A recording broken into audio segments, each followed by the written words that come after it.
morning and welcome to Natural Resources Committee. Today is April 17th, 2024. Madam Committee Administrative Assistant, would you please call the roll?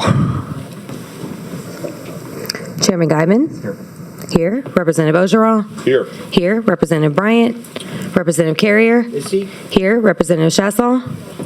Representative Coates? Here. Representative DeWitt? Here. Here. Representative Johnson? Representative Kerner? Representative Lacombe?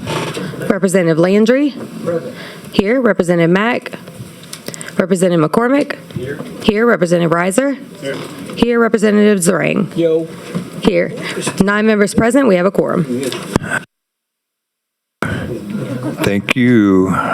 Once again, welcome to the House Natural Resources Committee. If you have your cell phones, please silence them. And if you need to take a call, please step out of the room. If you're going to testify today, please fill out either a white, red, or green card, depending on whether you're doing information only or in support or in opposition. And we will be sure to get you to the table to testify. We are going to, we're going to recognize Representative Carrier for a personal privilege. Thank you, Mr. Chairman. I want to welcome a couple of my hometown boys from Allen Parish. We got one of the councilmen from Kinder here and the administrator of the Allen Parish Police Jury. So welcome to the Capitol, guys. Thank you, Representative Carrier, and welcome to House Natural Resources Committee. Let's see, Vice Chair Orgeron, are you ready to do yours? I think you're the only one here at the moment. Senator Lambert's not here. We're going to wait. We're going to hold on just a second. I'll try to get... Well, we have a strategy on that, Vice Chair. We're going to do HCR 64. Mr. Wester, could you please read that in for us? Thank you, Mr. Chairman. HCR 64. I'm sorry. Try that again. HCR 64 by Representative Ogeron creates the Clean Hydrogen Task Force. Thank you, Mr. Westra. Vice Chair Orgeron on your HCR. Thank you very much, Mr. Chairman. HCR 64 is a House concurrent resolution that will hopefully create a clean hydrogen task force. I developed it with the Clean Air Task Force. Ms. Lindsay Cooper is behind me and will be able to answer any questions. You know, we worked with lots of industry, trade, academics, other groups to figure out how, moving forward, Louisiana can become the hub for hydrogen production. We're already Louisiana is the largest hydrogen manufacturer for things like fertilizer and ammonia and many other high temperature industrial manufacturings up and down the river. Pretty much all of the big industries, Dow Chemical, Oxy, BASF, use a tremendous amount of hydrogen, and with our copious amounts of natural gas, we've been doing it and making it in abundant amounts. And in the future, there will be other ways that we'll be able to produce it, maybe a little bit more eco-friendly, but still be able to produce all the hydrogen that we need, and maybe even start using it in a fuel source to be able to expand to things like large transports, marine for sure. The marine industry is pretty interested in various alternative types of fueling of ocean-going vessels. So far we got about $17 billion in investment already, and anticipating a lot more. And this particular resolution just draws upon the various peoples that would be pulled together, including some from Natural Resources, both House and Senate, Public Service Commission, Economic Development, DEQ, so on and so forth. And I hope I get a chance to participate in it and be able to make Louisiana in the future as big in hydrogen as it is now in natural gas. And if there's any questions, I'd be happy to field them. There's a question, Representative Zarang. Thank you, Mr. Chairman, and thank you, Representative Ogeron, for your efforts. You've been on the forefront of this, and appreciate your efforts and wanted to move favorably, and thank you for all the work you've been doing on this. Thank you very much. Thank you, Representative Zarang. Representative Carrier for a question. Thank you, Mr. Chairman. Rep. Orgeron, who names the task force? You got a better name, you think? You want to make an amendment? Not me. No, I mean, I had a good conversation. Oh, Representative McCormick's not here. He wanted to know why it had the word clean in it. But you know that whenever you burn hydrogen and oxygen, all you get is water vapor, so it's one of the cleanest burning things. As our bodies require oxygen to live and water to live, and that's pretty much what water is just hydrogen and oxygen. So hydrogen is But I asked, who names the members? I'm going to have to give it Just to Miss curious. Lindsay Cooper. I mean, right behind me. She's the one who did. Oh, I'm sorry. Who Yeah, appoints? who appoints? I thought you meant the actual name of the I task was force. about to say, what about water? Sorry, sometimes through to the keeper, right over my head there. It was brought to me with these recommendations on it, and I didn't see a good rationale. But Miss Lindsay's here, and she's going to probably help us out with that. Wait, I don't know. To come on. Oh, sorry. No problem. Go ahead. Thank you, Chairman. Thanks, Representative. Members will be appointed by the Chairman of House Natural Resource unless noted otherwise. I think 2 members will be appointed by the Public Service Commission that are related to electric grid operations or electric utility operations. But aside from that, it will be by House Natural Resource Committee. I need you to identify yourself real quick for the record. Apologies. Lindsay Cooper with the Clean Air Task Force. Thank you. She'll need a green card. Is that all your questions, Representative Carrier? I'm sorry, hang on. Let me get Just you on. thank you for the chemical lesson. Very welcome. Chemistry lesson. Mr. Hanks, do you want to come speak? No. Okay, you're good. Okay.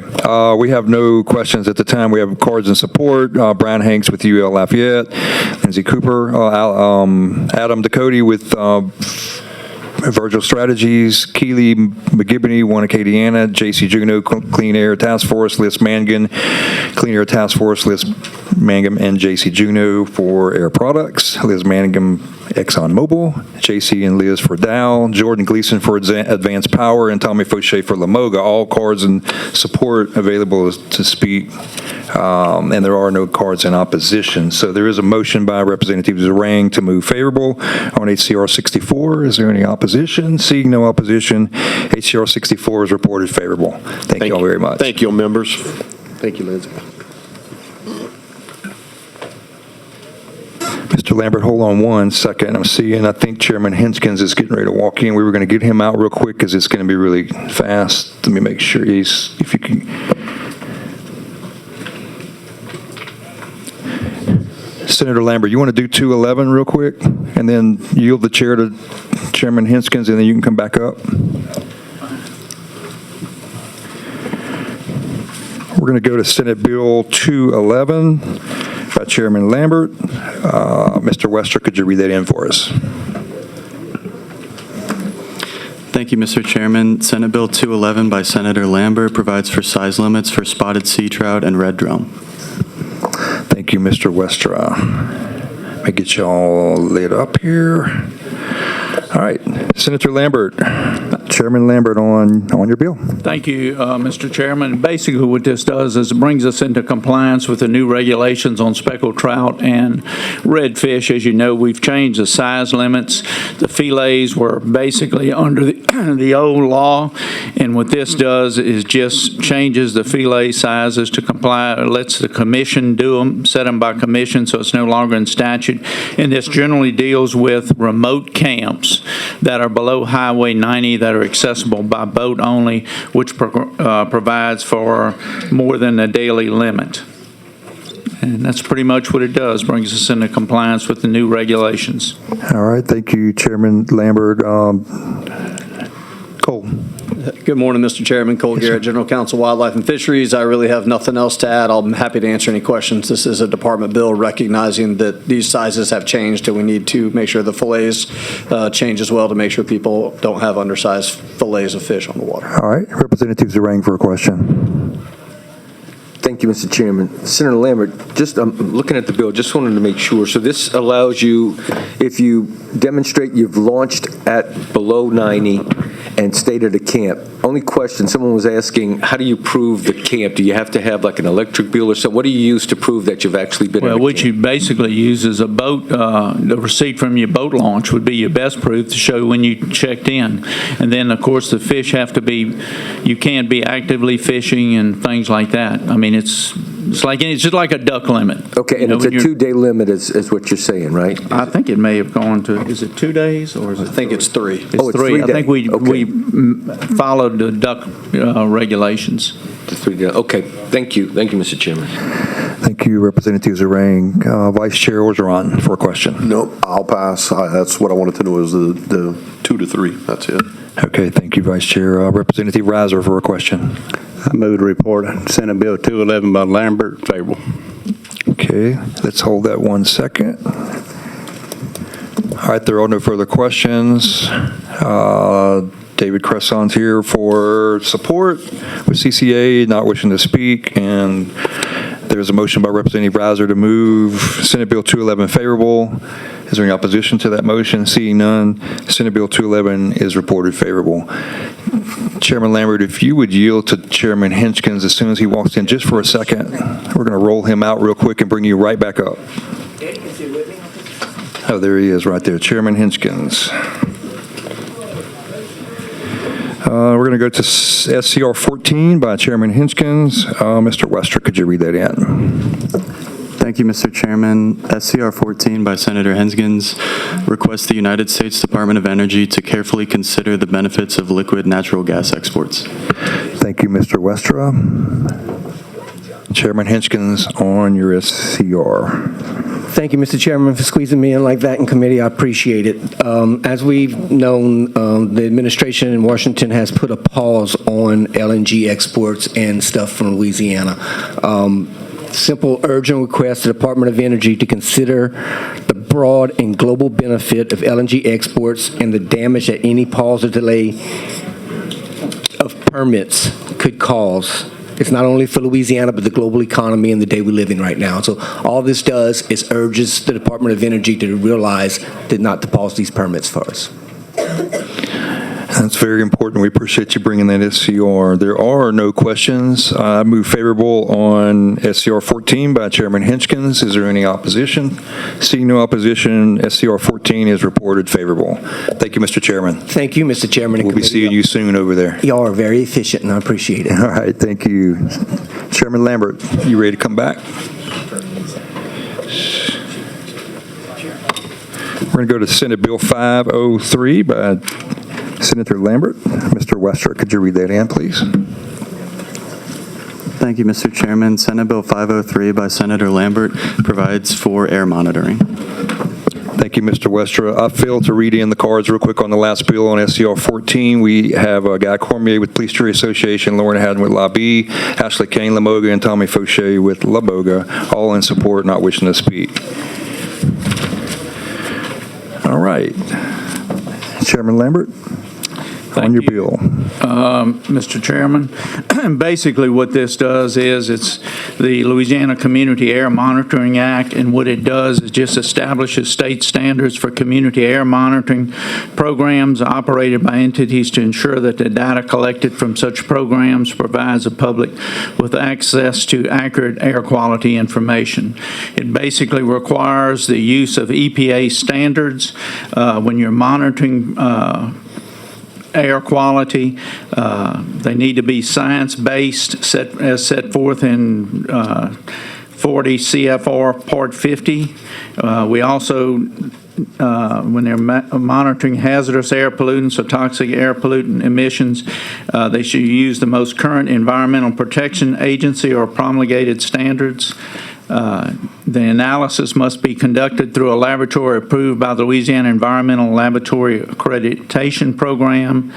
The department may use the data for different to review compliance with state promulgated air requirements, and The data, though used, is not of itself sufficient to support, a fine or a violation of DEQ. Basically, what this does is tries to make sure that we're having reliable data. Now that in the age of the internet and misinformation, we want people to have the most reliable data, especially about air quality, and so we know what we're really looking at and don't start going off deep ends with something that may not be as important, and things that are important, we need to know what they are. Basically what this is, it just sets a credible information system for air monitoring pollution.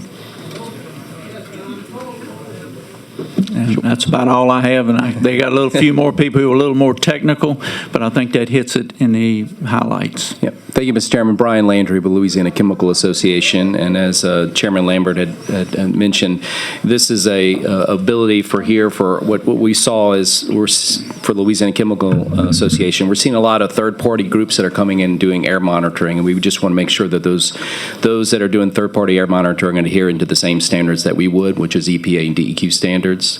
Now, this will not stop misinformation. Those that want to monitor and have bad data is still going to publish bad data. We cannot stop that. That's First Amendment right. What we want to do is have some standards in place for those that are out there doing air monitoring. The other piece of this that's important, and Chairman Lambert had mentioned, is specifically if someone does drive or they are doing air monitoring in the community and they do say that they found something, emissions or a violation of some sort, that this wouldn't be the sole source, that you would have a secondary verification, which would be DEQ would come out and verify exactly what the source is, where the source is coming from. So we just want to make sure that any third-party monitoring, that they're not the sole source. We want to make sure that there's secondary verification, and you'll see that in the legislation itself. So that's basically the crux of the bill. We do have some technical experts here. We brought our attorney that's very knowledgeable in the EPA regulations and DEQ to answer any questions if we may have any. Do you need to add anything? Not at this time. My name is Daniel Bosch. I represent LCA, and so I'm here to answer any questions you may have. Just to echo what Brian has said, this doesn't prevent any air monitoring groups from monitoring. It simply sets standards of how the data may be used in an enforcement action and in what context. All right, thank you. We do have an amendment. Chairman Lambert, do you want me to offer that right now? Yes, if you would. Okay, Mr. Wester, could you read in the amendment, please? Thank you, Mr. Chairman. This is Amendment Set 3172 that was just passed out. It should be available online. These are technical changes to the bill. They're technical? Okay. I would offer up that set of amendments. Is there any opposition to that? Okay. All right. Without seeing no opposition, those amendments are adopted. We're back on the bill. We do have questions. Representative Reiser for a question. Thank you, Mr. Chairman. This is probably just a point of interest, if you enlighten me. When I look on the phone, like on Wonderground, it shows the air quality. Where are they getting that at? Which, I'm sorry, first. Like when you look on your phone, like the weather app, it shows the air quality. Where are they getting? How they know what's going on in Columbia, Louisiana with the air quality? That's kind of curious, Eddie. That I can't answer where they're getting their data from. All right, with that, that's all I want to know. Thank you, Representative Reiser. Vice Chair Orgeron for a question.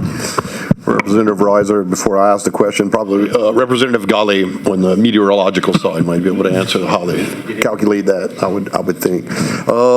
Since Louisiana has the river parishes, operations, chemicals, do we have a disproportionate amount of monitoring than other states and other areas across the U.S., or are we just about as proportionate as other states? And we, we are the most regulated industry ever. I mean, next to raw milk, I guess.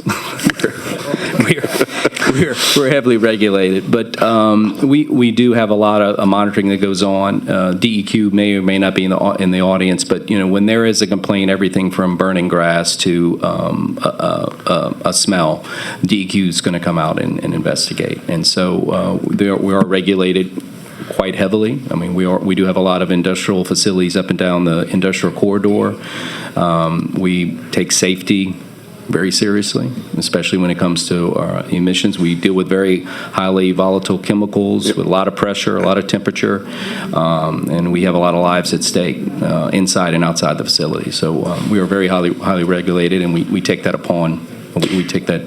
Public accessibility to any of the monitoring that any third party or DEQ does in the state of Louisiana. Are we familiar with any place that we could go and actually look at any monitoring of VOCs or things like that? They do. I know that there is some publications coming out of DEQ for nothing live, real time, like that. I think they were doing some live real time, but I think there was some hard time verification of that data itself. So I think that's why it was put on hold. Gotcha. I remember through this committee in the past, just personal experience. My daughter lives in Irish Channel in the city of New Orleans, across from I think it's a creosote loading facility on the river.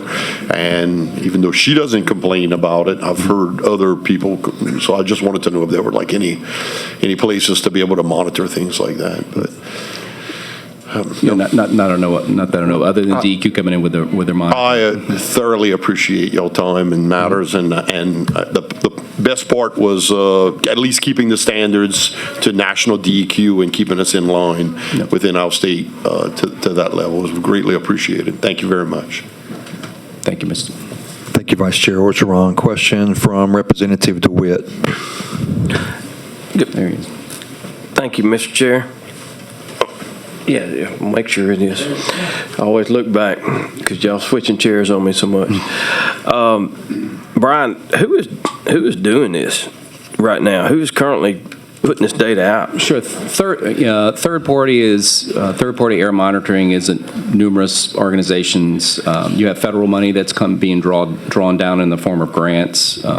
You have individuals and organizations that raise private funds that do air monitoring as well, whether that's to focus on a certain area, geographic area, corridor, a certain facility, a certain industry. It doesn't necessarily need to be the chemical industry. It could be other industries that they're going to do air monitoring. But that's any individual, any organization, whether they're public or privately funded.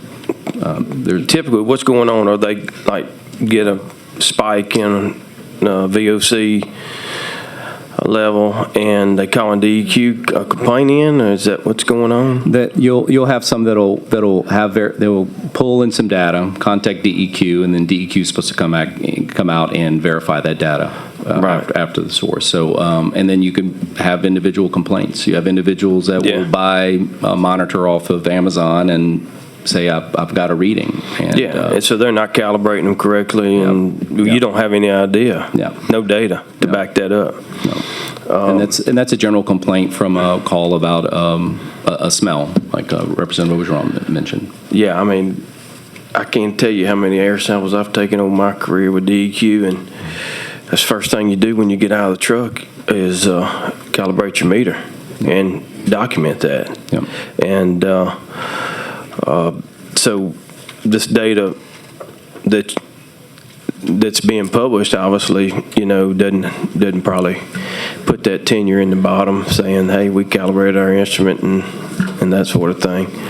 I was just interested in knowing who was doing that. Was it an organized group or who?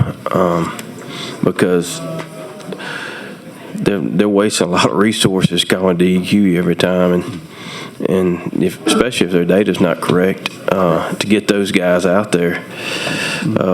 We used to respond a lot to folks just because they smelt something funny, all the time.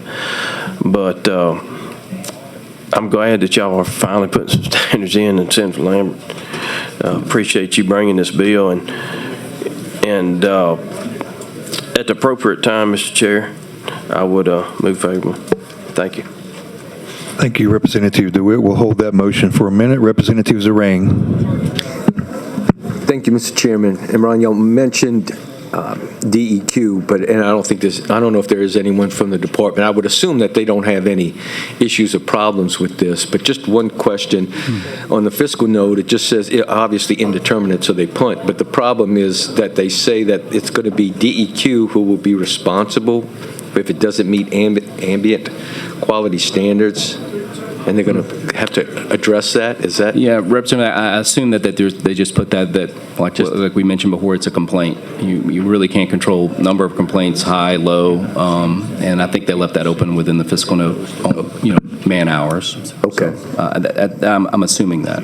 I won't speak for DEQ. All right. Thank you, Mr. Chairman. And we did meet with DEQ. That's part of some of these technical amendments that we just put in. That was some real technical, highly technical, just making sure that we referred back to EPA. And they're all good with it? Yeah, they're good with it. We actually sat down with them early on to make sure that they were good with the bill. Good. And as far as a financial note, my understanding is, and at least this is basically just the evidence that is used in front of DEQ, so it's nothing really DEQ does. It's in order to allege problems, it's what standards you need to get. It's basically like, I would say, a Dahlberg test in an evidence proceeding in court. Mm-hmm. You want information that is accurate, that you're going to be used, and it has a certain amount of standards that it complies with in order to use the evidence if you're going to allege anything and put it out there. Right. Okay, thank you, Mr. Chairman. Thank you, Representative Zarang. All right, is Kimberly Terrell available? You wanted to come speak? Yes, sir. Okay, get somebody to yield a seat for her, please.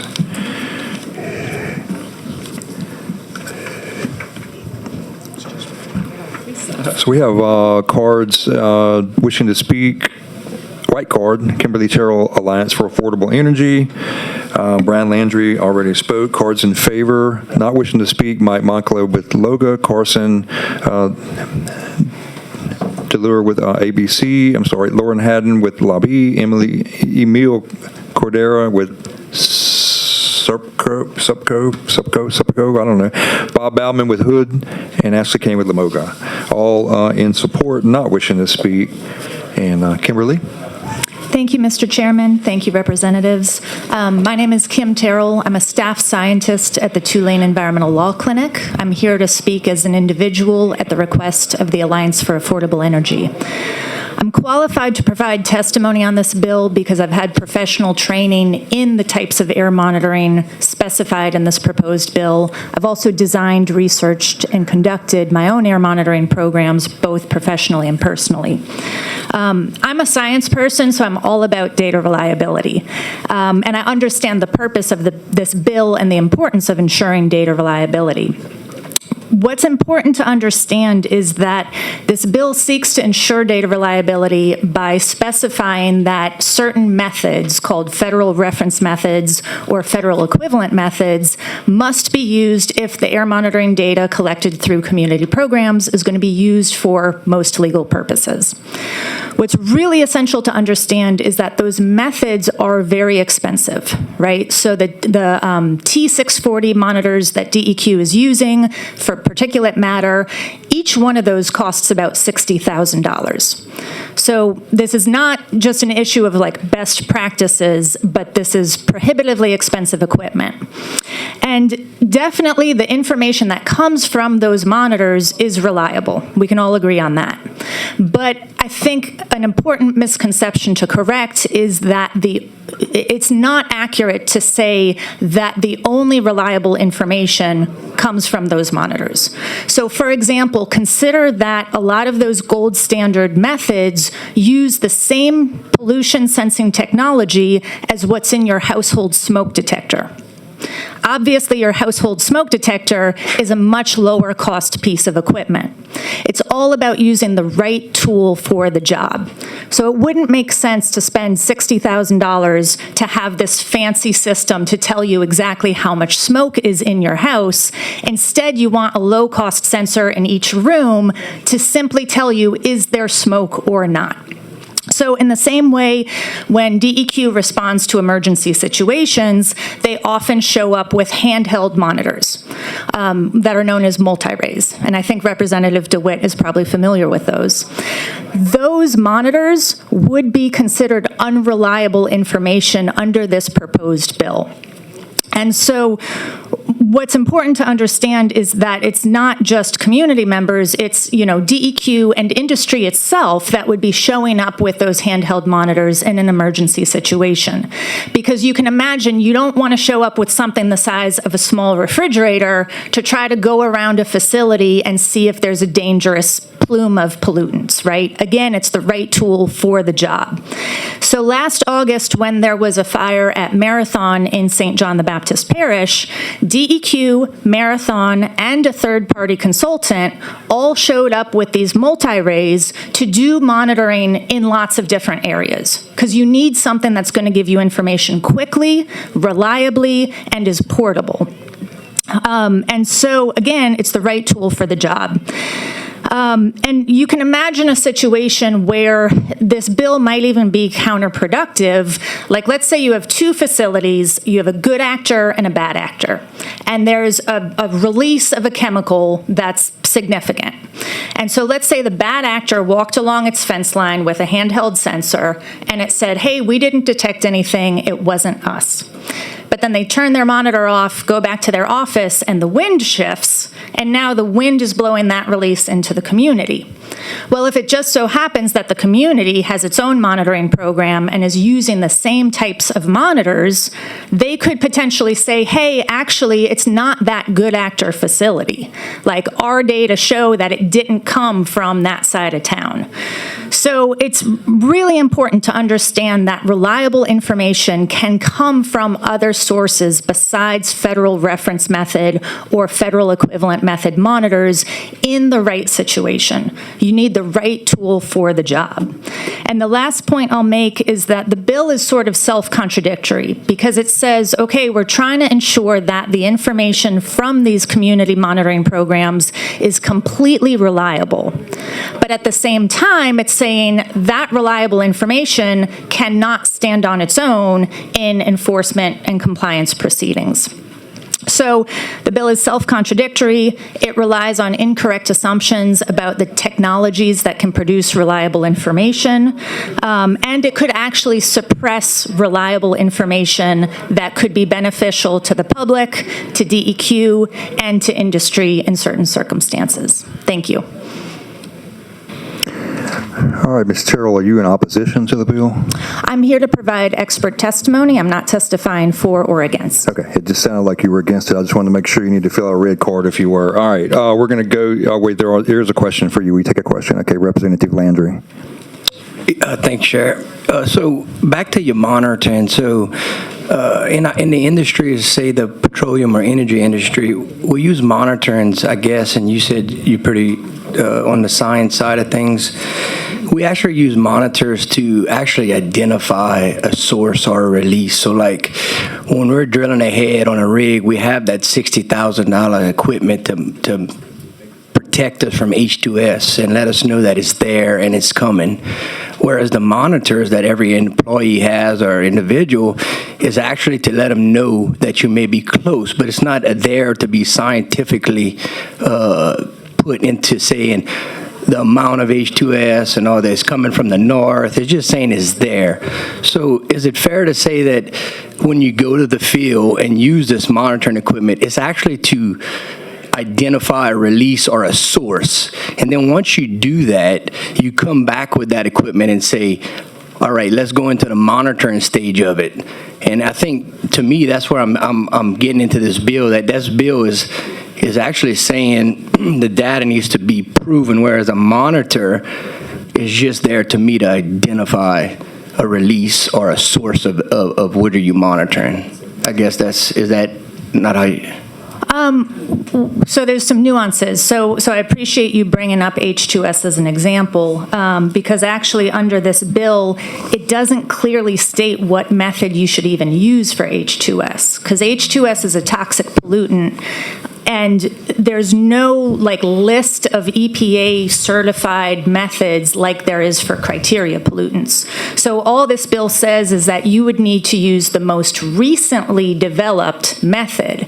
So it's a perfect example because it's like, okay, let's say that you're wearing a badge to detect H2S, and that badge is new technology that just came out last year.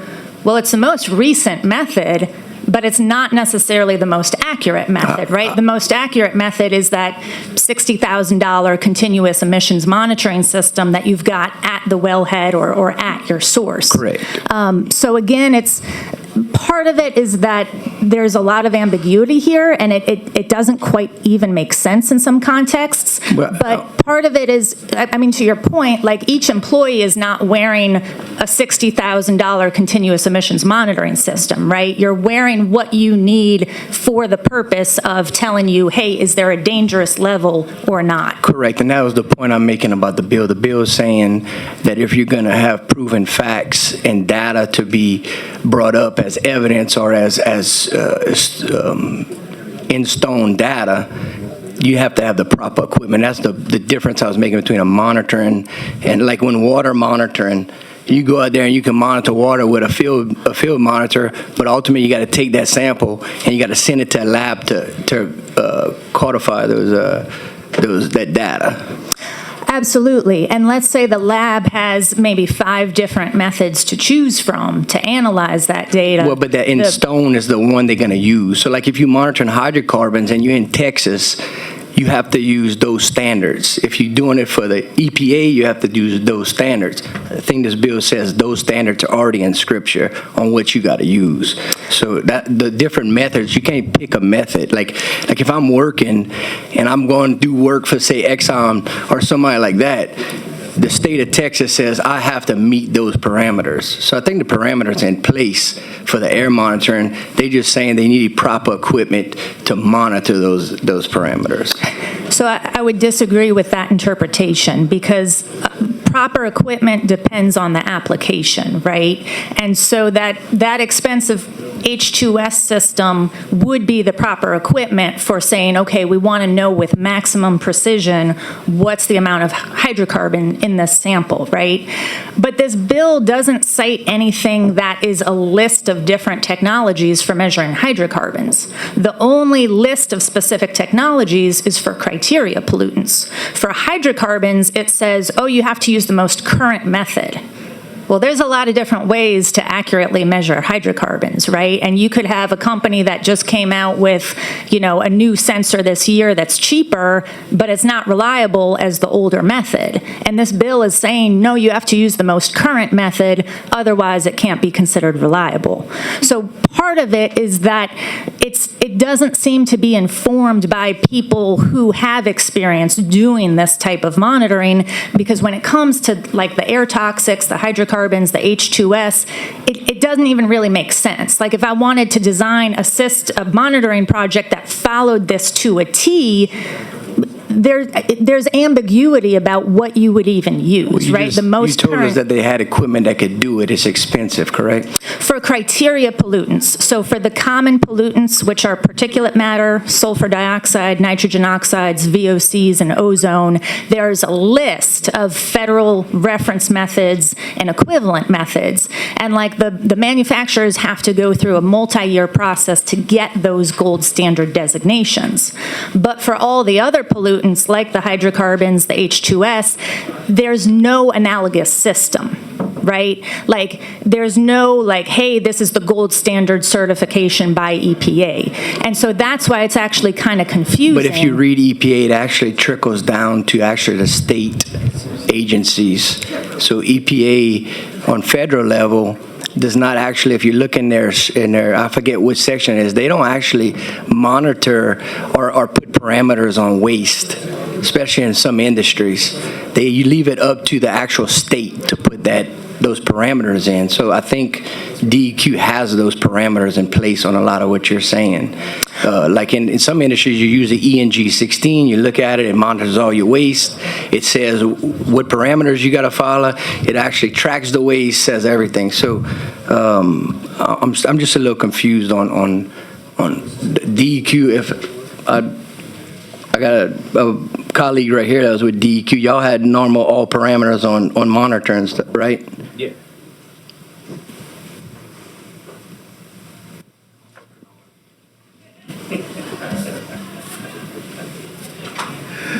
Should be in.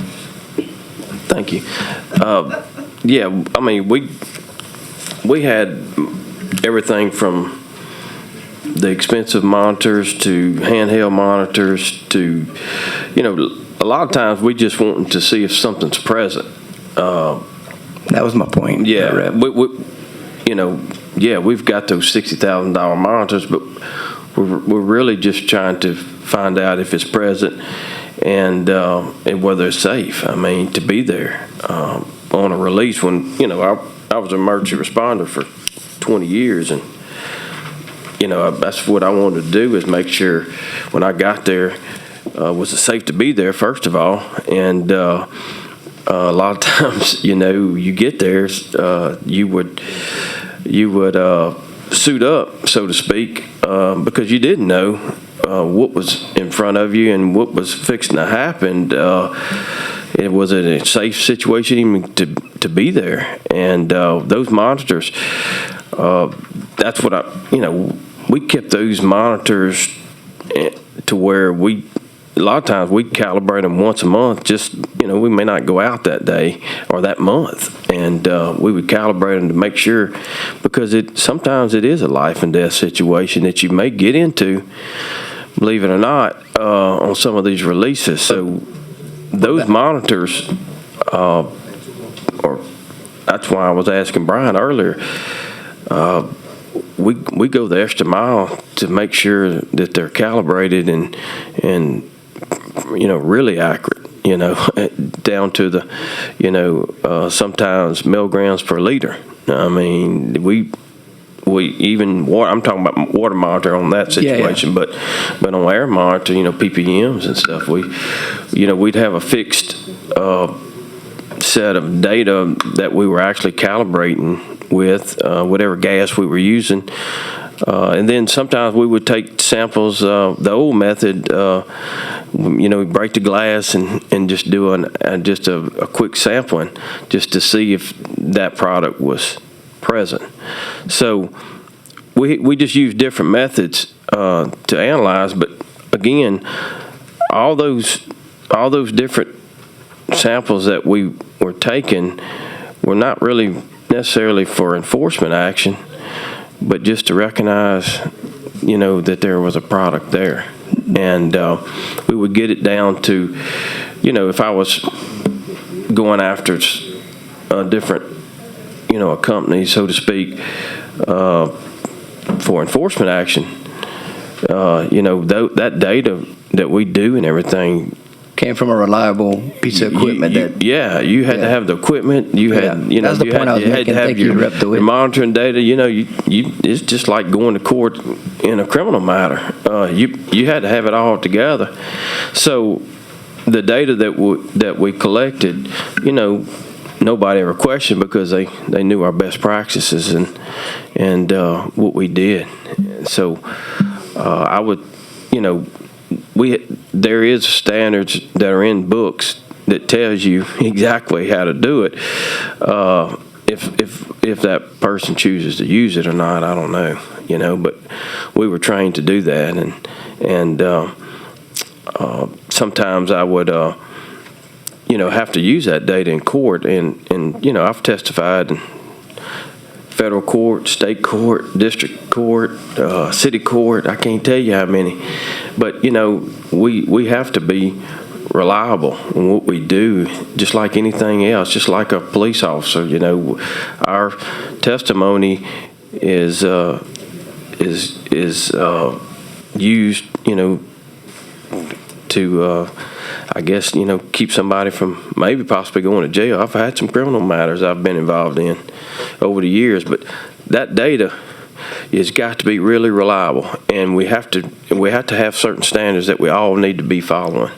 And what we use, I think everybody else should have to use, as far as I'm concerned, especially when you go to putting that data out against someone who that's their livelihood. That's the chemical company.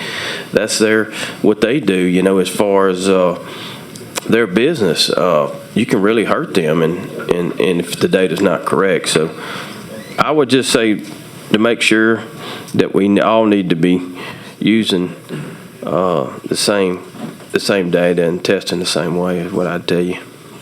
Thank you, Rep. DeWitt. I knew you had the answer. Yeah. Chair, thank you. All right, thank both of you. Representative Mack for a question. Yep, appreciate it, Chair. I just want to say it definitely sounds like you know more about air monitoring than I know.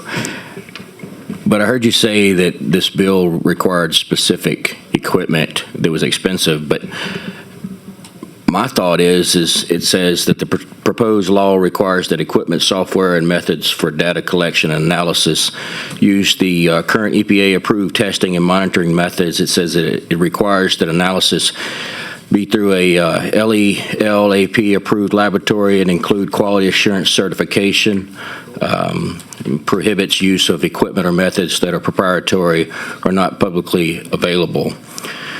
My thought is that it's good to have calibrated, accurate equipment to collect this data so that the data that the public is able to view is believable and accurate, and we can get good opinions from that, you know, and make good decisions from that. I look at this bill as a positive way to capture true data and be transparent with the public so that they can, you know what the air, know what's in the air. I was a little confused when you started talking about expensive equipment versus, cheaper equipment and that type of stuff. I just didn't quite understand that. Sure, and I can clarify. I think it comes down to the question that you're trying to answer, right? So if you're trying to answer exactly how much particulate matter is in this room right now in the air, you need a $60,000 piece of equipment.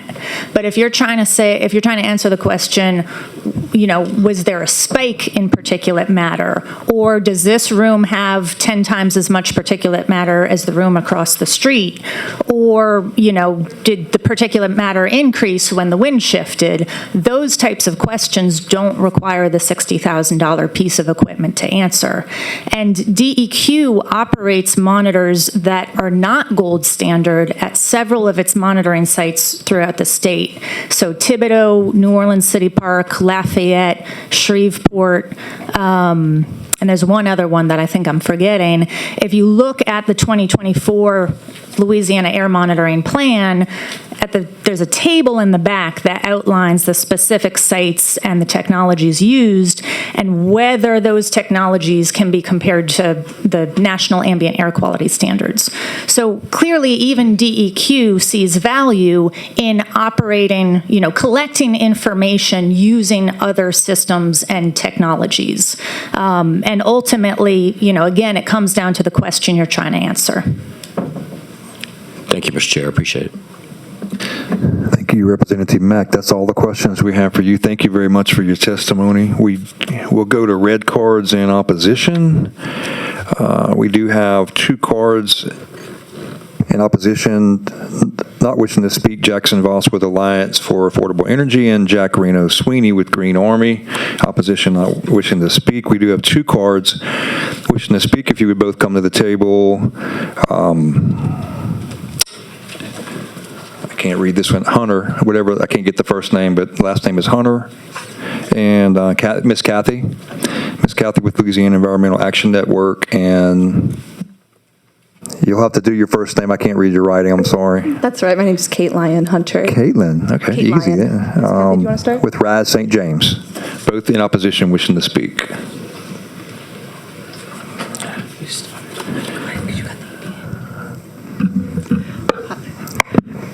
Good morning. I'm Kathy Wascom with Louisiana Environmental Action Network. We're a 37-year-old environmental organization, and we have been working on air monitoring for as long as I can remember. Some of you who have been in this committee for a while will recognize us because we have, for the past 10 years, tried to get air monitoring legislation through this body to require DEQ to do air monitoring because we have many communities along the river who feel that they are not being protected and have lots of pollution problems. And so we have tried and tried, even brought bills to ask for monitoring for the most egregious offenders, and we have been opposed at every single level. And so LEAN has been funded to do an air monitoring program. And we started our community air monitoring program, and we had an EPA certified vehicle drive the river parishes and collect data. All of our data has been put up. It was on the DEQ's website, but it was taken down. And this is our community air monitoring network program that we just started. And then, lo and behold, we find this legislation out there. This legislation cites the highest standard that under the Code of Federal Regulations to be used, and that regulation is the same regulation that DEQ would use to get its certification from EPA to have the air program. So to ask your community groups to have the same air monitor as a DEQ program meeting that federal regulations is beyond prohibitive. And it actually demeans all the work that we have been trying to do. We received a letter, which you should have gotten, and Senator Fields had requested EPA Region 6 look at this legislation. And I'm going to read from the letter received from EPA Region 6. The Senate bill, which was 275, is now 503, if passed, would add a new chapter to Title 30 of the Louisiana Revised Statute that purports to establish state standards for community air monitoring programs operated by entities and limits the use, disclosure, or dissemination of information that does not meet the specifications specified in the bill. Among other issues, the EPA has concerns that the bill may preclude the use of any credible evidence to determine compliance under the Clean Air Act and may conflict with Louisiana's federally approved Title V and state implementation program. And it says new source review. We refer you to EPA's Credible Evidence Revisions Rule adopted in 1997 that makes clear that various kinds of information other than reference test data may be used to demonstrate compliance or non-compliance with emissions standards. Consistent with that premise, the regulations governing the state implementation plan, and that is EPA grants the state the ability to do its program under the Clean Air Act, expressly prohibits a state from precluding the use, including the exclusive use of any credible evidence or information for the purpose of submitting compliance certifications or establishing whether or not a person has violated or is in violation of any standard. To the extent that Louisiana Senate Bill would be 503 purports to limit the use of community monitoring data that the EPA and LDEQ would deem to be credible evidence for clean air compliance, demonstrations, or clean air enforcement, the bill would be inconsistent with federal law. the EPA will continue to monitor the progress of the Senate bill. And that is from Dr. Nance at Region 6 of EPA. So the standards in the bill set are standards that a community group trying to figure out what is in their community would not be able to meet. They would use some of the lower technology that's been mentioned previously.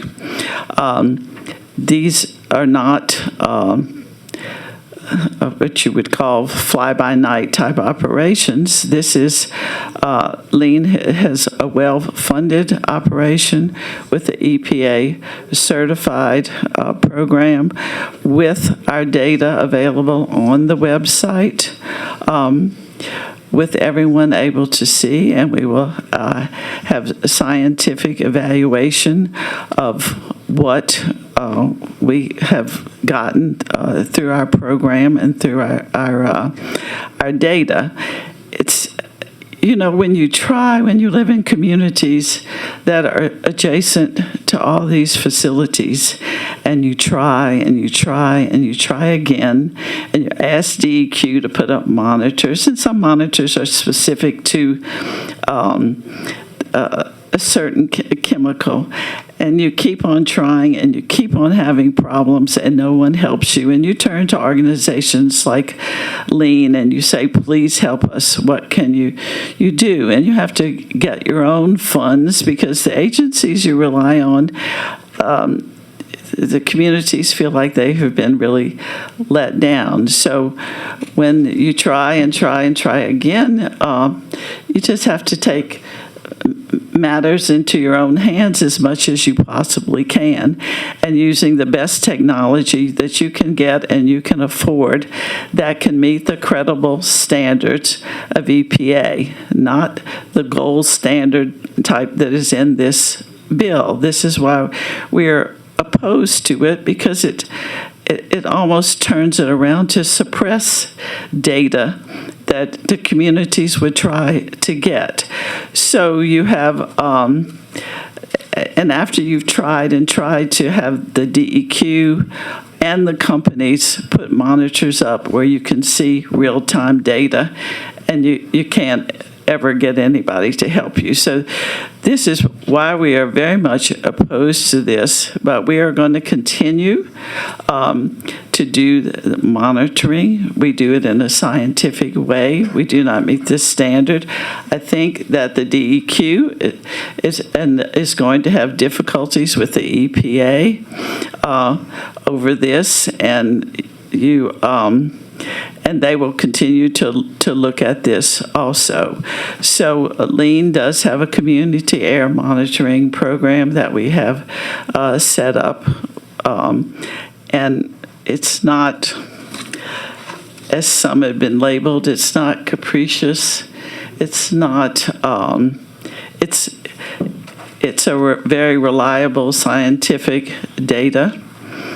It is not up to the specific standard that is set forth. Otherwise, we would be the ones, we would be the DEQ.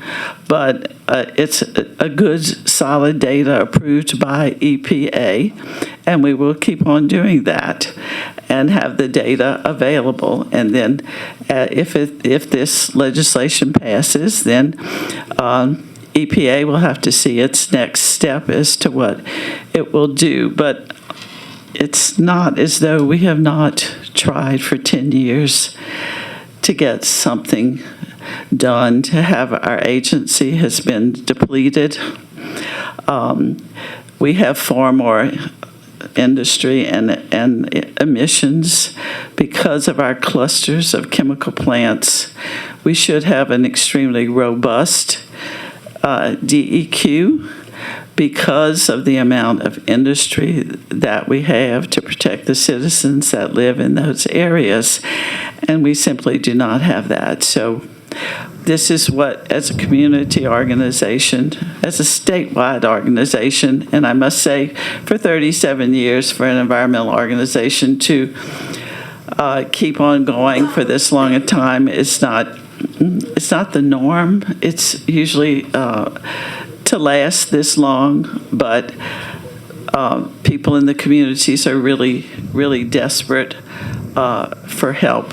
So that if you have any other questions, I'll be glad to answer that. Thank you, Ms. Kathy, for that, and thank you for your testimony, Ms. Caitlin. Good morning. My name is Kate Lyon Hunter. I represent RISE St. James, Louisiana, where I'm an attorney and the research and policy coordinator.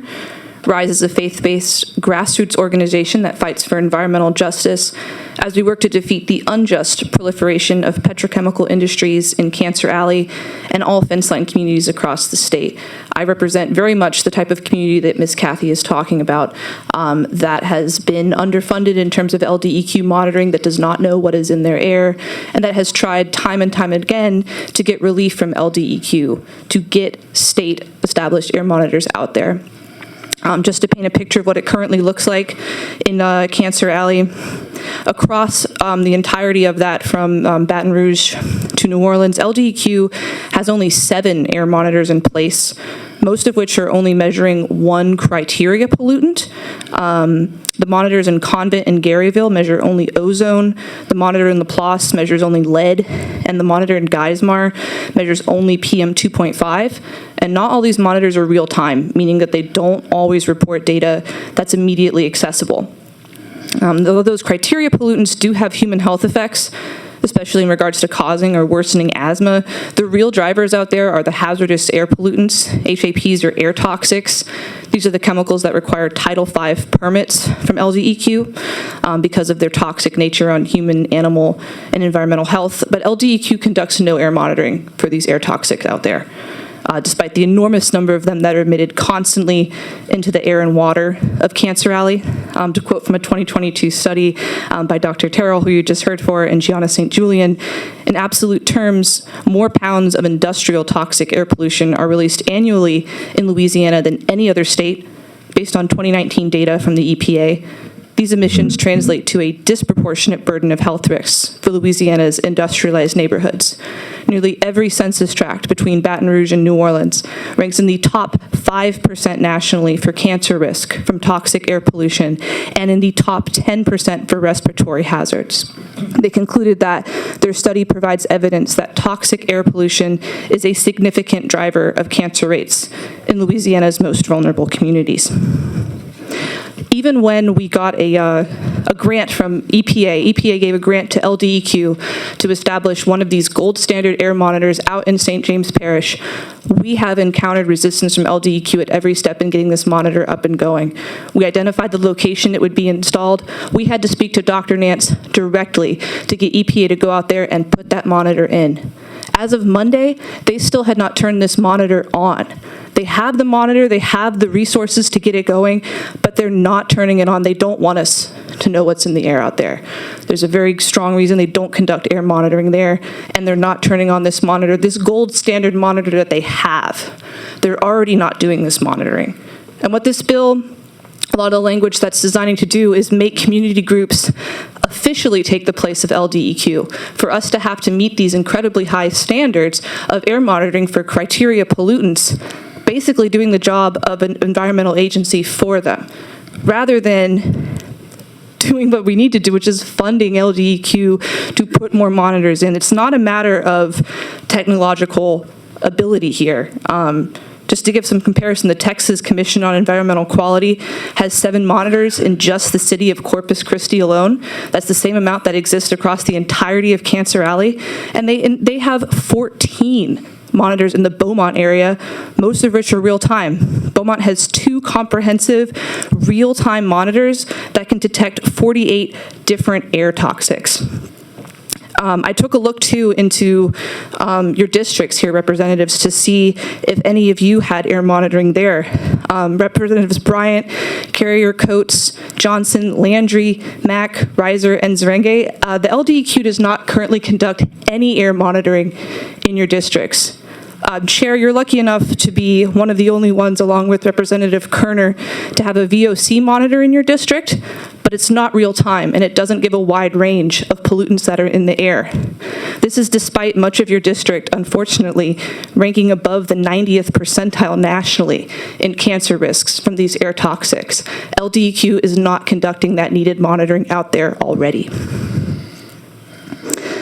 Having these lower tech methods can be incredibly important. I've worked on a team that utilized lower tech PM monitors to be able to track plumes and spikes, because LDEQ doesn't have monitors in place to know after an explosion, okay, which way is this plume going? Do people 10 miles away need to evacuate? Do children who have asthma need to stay inside because of the level of particulate matter in the air? These lower cost monitors can give the indication that, yes, this plume, looking at wind factors and other indicators, a plume from this explosion traveled over this community, and it could have caused or exacerbated health effects or air pollution for a community that was in its way. Instead of trying to limit the ability of community groups to fill the gaps that LDEQ has unfortunately left in air monitoring across this state, we really need to be funding LDEQ to put in more air monitors to keep us all safe. Air pollution affects all of us, although it doesn't affect all of us equally, especially the communities out in river parishes that I represent. Thank you. Thank you. Is there anyone here from DEQ? Yes, can you come on up, sir? Representative Orgeron, Vice Chair Orgeron, you want a question for the ladies at the table, or you want to wait for DEQ to talk first? Specifically for Ms. Hunter. Okay, go ahead, sir. Vice Chair Orgeron. Ms. Hunter, you named all the other reps. You didn't mention me. So District 54. I am so sorry about that. Let me see if I've got you on my list here. Port Fourchon. I know. Port Fourchon has what's called a green marine monitor that we've adopted.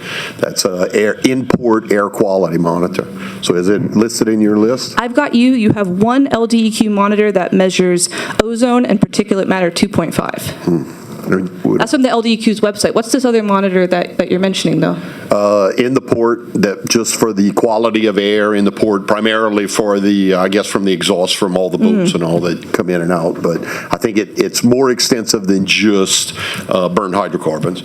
So is it monitored? Is it operated by LDEQ? It's real time. Is it the port or LDEQ that operates it? Oh no, it's the port that's operating. The port, yeah. There is some part of a consortium to assure clean air in ports across the United States. There is some other air monitoring across the state. For example, Norco, as part of a settlement, had to put up an air monitoring website where you can get some information about particulate matter, but it's not operated by LDEQ, and we don't know that their equipment is necessarily meeting that gold standard that we're talking about. Thank you. Very understood, and some of our districts are proactive in this, so thank you very much.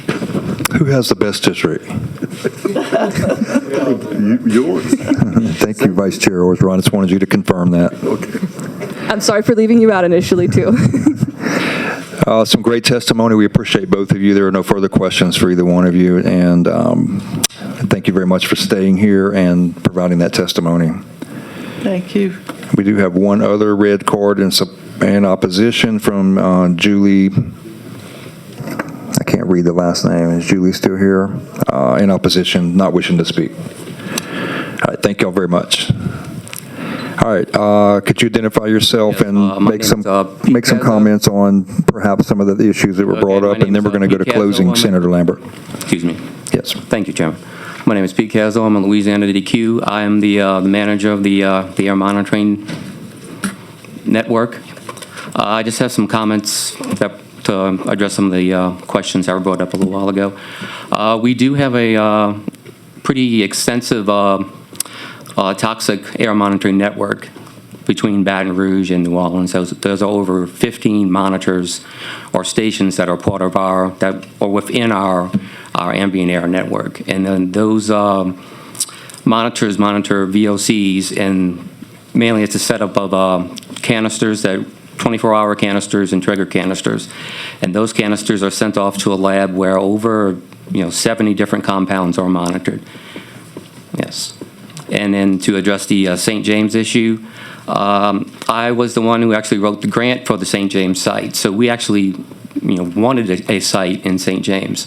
And that site should be up and running within a couple of weeks. We're in the process of calibrating all the equipment and making sure everything is running properly. And that data will be available online. You said a couple of weeks. Hopefully by the end of the month, yes. Are there any questions for DEQ while they're at the table? Yes, Representative DeWitt. Yes, sir. It seems like the ladies that were up before you seem to be having issues with DEQ. When y'all get a complaint or something that comes in, don't y'all go out and investigate that and check it and have your monitors that's in your vehicles to check that? Yes, yes. And do y'all do it within 24 hours or 48 hours or? We have a how's certain that time frame. I'm not in the surveillance section, but they have a certain amount of days that they have to go out there and initiate their investigation. Yes. It seems like they're not happy with our response, and as a department, somebody from surveillance is not here, obviously.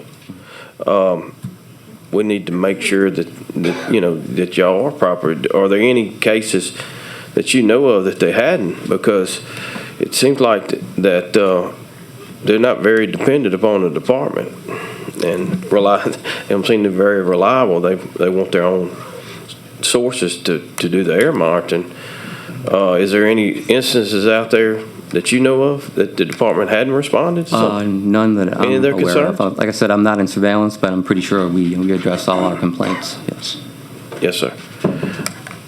Mr. Chairman, like I say, when we have these bills, we probably need to make sure somebody with the department comes and answers some of these questions, because obviously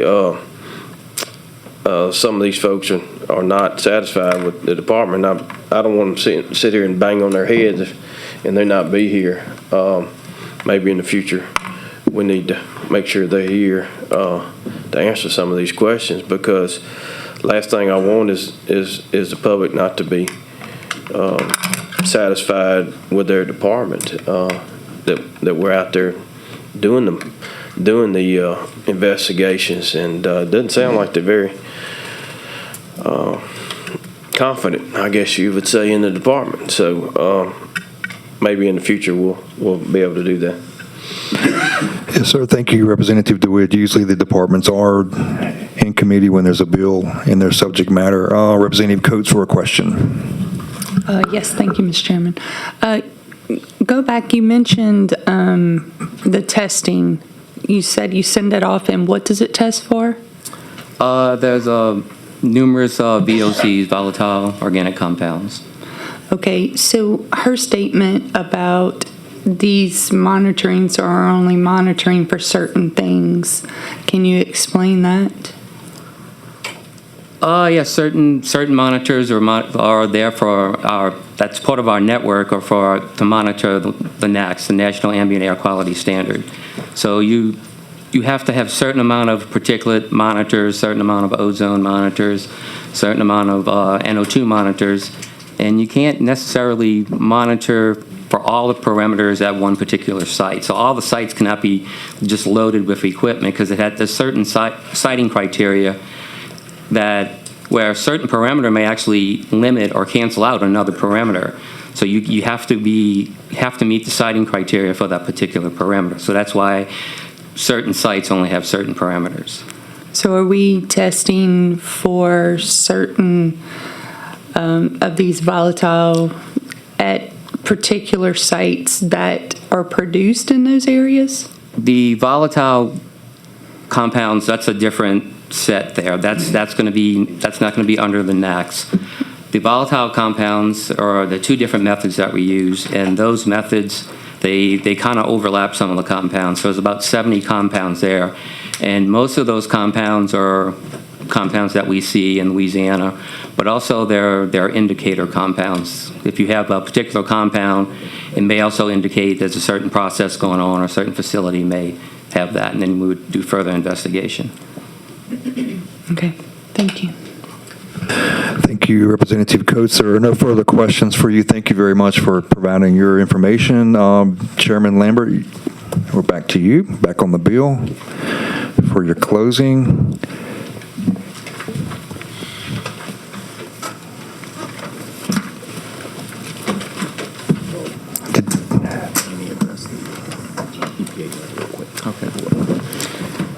Thank you, Mr. Chairman. I'm going to have Danny with our, who represents us legally, just kind of address the EPA letter that we had. That was a letter that was sent with the original bill. As you know, that we had quite a few amendments to make sure it was nice and clean and presentable for the Senate side as well as your side today. But I'll let Danny touch upon that EPA letter. Sure. The EPA letter that was sent before committee in the Senate, basically what it lays out is what's called the any credible evidence rule. And what it states is that you can use things outside of the test methods to evaluate whether someone is in compliance or not. What it doesn't do is open the door to any evidence.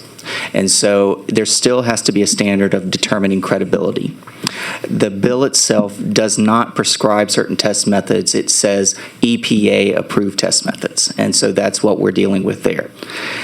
In addition, you can use other evidence other than air monitoring to evaluate whether someone is in compliance, opacity readings, and other types of evidence, but it doesn't open the door to any air monitoring data.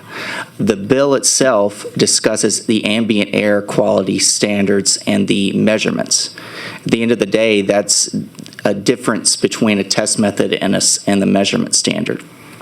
And so that's why the bill is in compliance with the credible evidence rule. If anything, it makes sure that the evidence that is used in an enforcement proceeding is credible under that rule. In addition, this is not a bill that's going to stop anyone from monitoring, publishing the data, getting that information out there. This bill sets standards based on how the information can be used in an enforcement proceeding, not in whether it can be called in and DEQ can go out and investigate. They can still do that. But it's not, if it doesn't meet the same standards that would be used anyway in an enforcement proceeding, then that's what the bill speaks to, is that it's determining whether it can be used in an enforcement proceeding itself and a notice of potential penalty or violation that the department might issue against a specific source. And at the end of the day, that's the real issue, is that you have to be able to source the data. You have to be able to determine where that emission is coming from. And so if you're just sampling ambient air, then you can't specifically target where it's coming from. Is it simply an exceedance because of high traffic? Is it simply, or is it because of one of many different facilities that may be along in one radius of distance? And so really what the bill does is to say that we have to make sure that when we send an enforcement action, we know who it's going to, and we know that it's the right person that it's going to. And I'm happy to answer questions. All right. And basically what it's doing is it looks like you're requiring the use of EPA standards, and that's where our test is. And I don't know how you argue against not making them use EPA standards. And it's all about credible information and where the source came from. And that's the thing, like an enforcement action, it's not, you can't just use this because there are other factors. It may be a problem, but you don't know where it came from. So just the fact that it's there doesn't necessarily be proof of in itself as to where it came from. All right, you have any other further comments on closing? That's it? There are no questions, so we're on closing. You're good. All right, there's a motion by Representative DeWitt to move favorable on Senate Bill 503.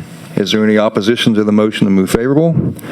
Seeing no opposition, Senate Bill 503 is reported favorable. Thank you, Chairman Lambert, and for you gentlemen for being here today. Mr. Chairman, thank you. Committee members. All right, Senator Mizell is not in here, is she anywhere? Nope. Okay. Mr. Carrier, you're handling Cloud's bill later? Okay, we'll do it after a while since you're going to be here. It's Robbie Carter Day in House Natural Resources. Always brings out a great crowd and fills the stands, and we appreciate that. Representative Reiser, you had a question? No, that's going to be. What you got?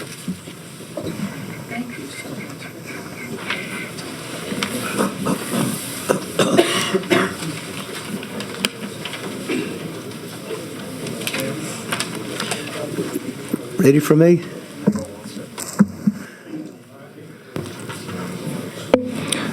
Are you going to do all?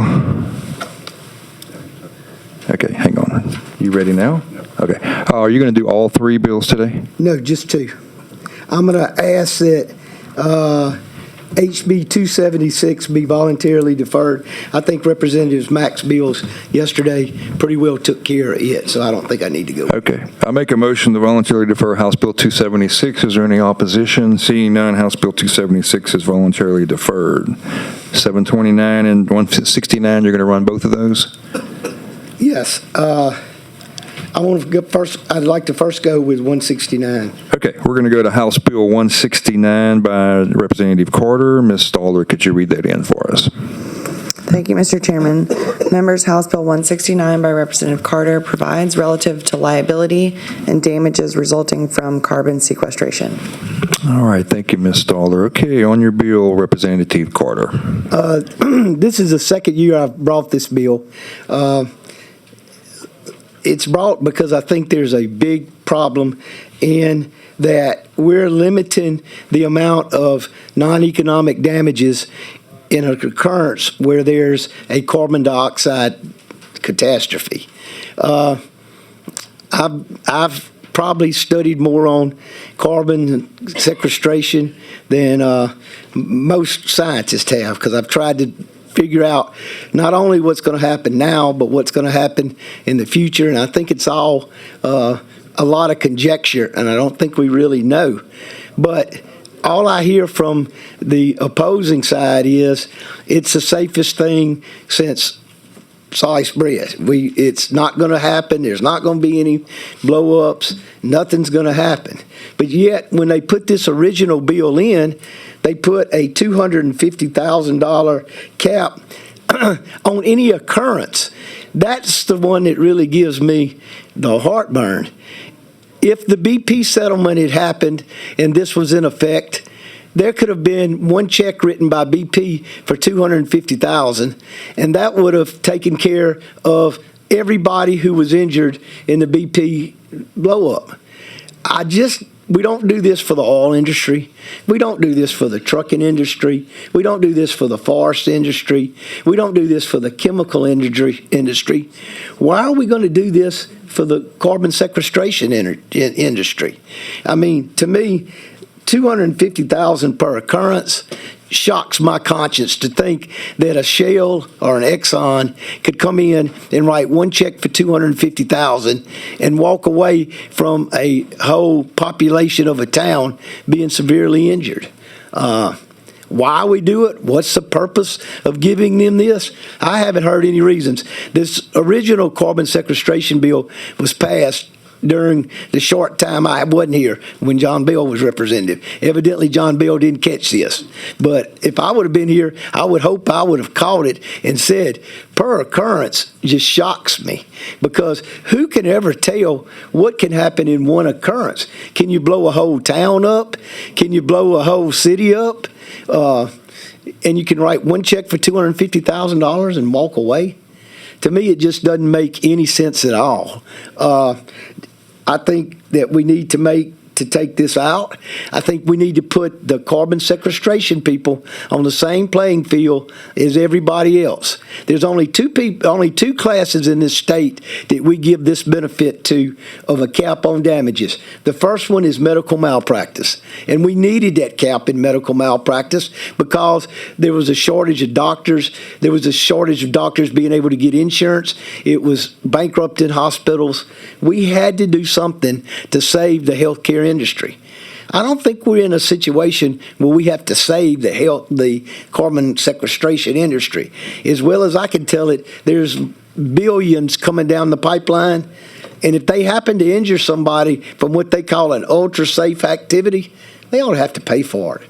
The only other place that we have a cap on damages is on governmental liability, which we place a cap on because local governments, as well as the state, felt that in order to provide the services we provide, we needed to make sure that one or two or three mishaps didn't bankrupt a town or a police jury or a local governmental body.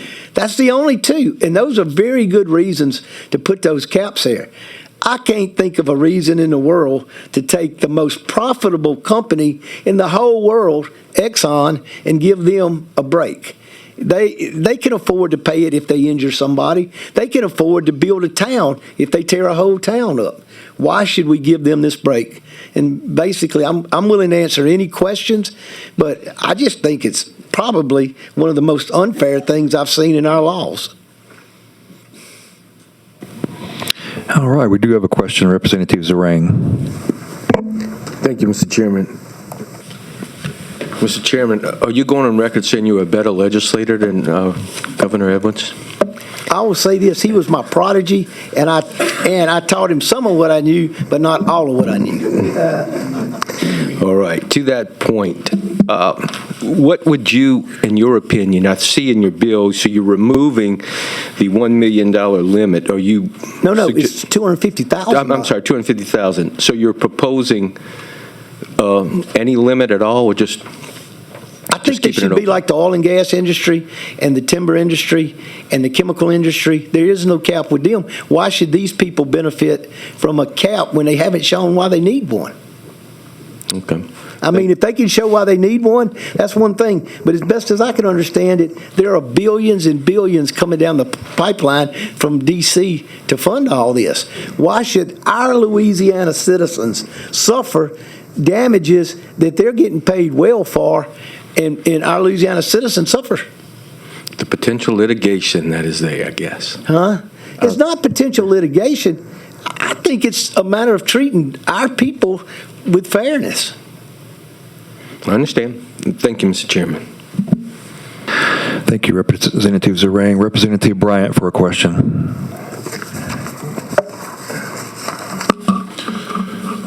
Well, thank you for bringing this bill, because we've been in here a lot of hearings and a lot of hours, and this carbon sequestration seems like it's going to go into a lot of communities that actually don't even want this industry in their deal, and to come in and have something catastrophic to happen and hurt the citizens of that area who filled this room a couple of times to protest against it, it would be that would be catastrophic. So I would ask for favorable passage.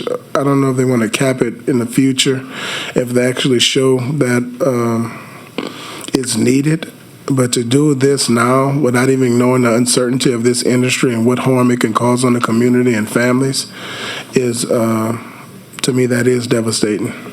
So I would ask for favorable passage, but we have to think about the people that this community and the Waters and the people that came in this committee and said they didn't want this in their committees for this same reason, that it could be harmful to their communities and their livelihood. And now we have caps on those people when, if something happens in those communities, those juries and those communities get to go in court and decide how much harm was committed on the person. And I don't think that should be capped, because we've seen all spills that have killed 20 and 30 and hundreds of people when something blows up offshore, and those families have a right now to be made whole, where we have an industry that is uncertain and we don't know what effect it's going to take on this community when it lands. And it would be catastrophic if something happened and it killed some kids on the waterway or families on the waterway or anything else, something breached.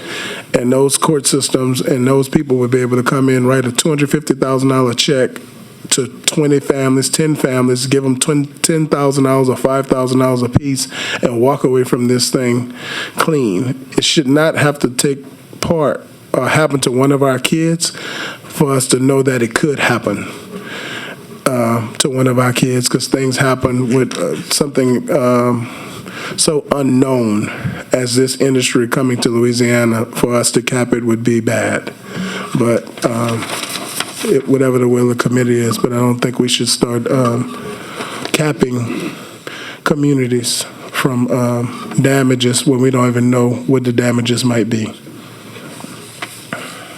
Thank you, Representative Bryant. Representative Reiser for a question. Thank you, Mr. Chairman. I would like to get clarity, because Representative Carter, I'm looking on, and maybe I'm looking in the wrong place, because what I understand of current law, that the cap is only on non-economic damages, like for mental anguish, and there's not a cap on quantifiable damages. Is that correct under current law or not? So that on quantifiable damages, like the BP example, that there's not a cap on it right now, but for mental and anguish and suffering like that, the applicable cap is the 250 currently right now. Am I speaking Well, there is out of some turn? very much ambiguity in the law as to, I wish the original law would have said $250,000 per person. But as it reads now, it's $250,000 per occurrence. And the testimony last year from ex-Representative Abramson was, yes, this could be viewed as a cap on the total personal injury damages for the whole community because it's per occurrence. I think that was a terrible, terrible misuse of occurrence. We should have had in there per person. It would have been much less problems if it had been per person. So we'll get back to that. The question at hand is that, are we speaking of non-economic damages, and it would satisfy you per individual if it was our occurrence? I don't think this industry deserves any right now. I'm asking the question though right now though, on your understanding as an attorney that there's not a cap on quantifiable damages right now or not? There is not a cap on provable economic damage. Okay. That's what I see. And so but are you asking though for the increase on the non-economic damages? I think the committee's not clear and I'm not clear. So all right, let me tell you what I could understand on that. 250's low on that. I'm with you. All right. I'm not debating that. The physical pain and suffering that somebody has, Correct. The mental anguish that somebody has, and then we go into, what if I own a piece of property and I'm holding that for developmental purposes? Can I get into what I think my property should be worth when the development happens, or am I going to be stuck with the value of the trees I'm growing on it now? I mean, there's a lot of things when you start saying non-economic damages that can come into play. Loss of consortium, that's another thing that comes into play. There are a whole lot of things that are built into non-economic damages. But again, we before have never, ever given a cap on anything where that industry didn't come in here and say, if you don't put this cap on us, it's going to ruin us. It's going to ruin us. We don't know what's going to happen here. And I don't think, if we blew the state of Louisiana up, I don't think Exxon couldn't write a check for it. I mean, they making a lot of money. And to give, I can tell you, the two groups that are coming to St. Helena Parish are Exxon and Shell. And I can tell you this, there's not anybody in St. Helena Parish who wouldn't say Exxon and Shell could afford to pay it if they hurt 250 people to pay for 250. And if they hurt somebody terrible, it ought to be that way. I think one of the things they're trying to avoid, I'll be honest with you, I think they're trying to avoid class actions, where a lot of people come in and say, this happened, we were moved out of our homes for 12 weeks.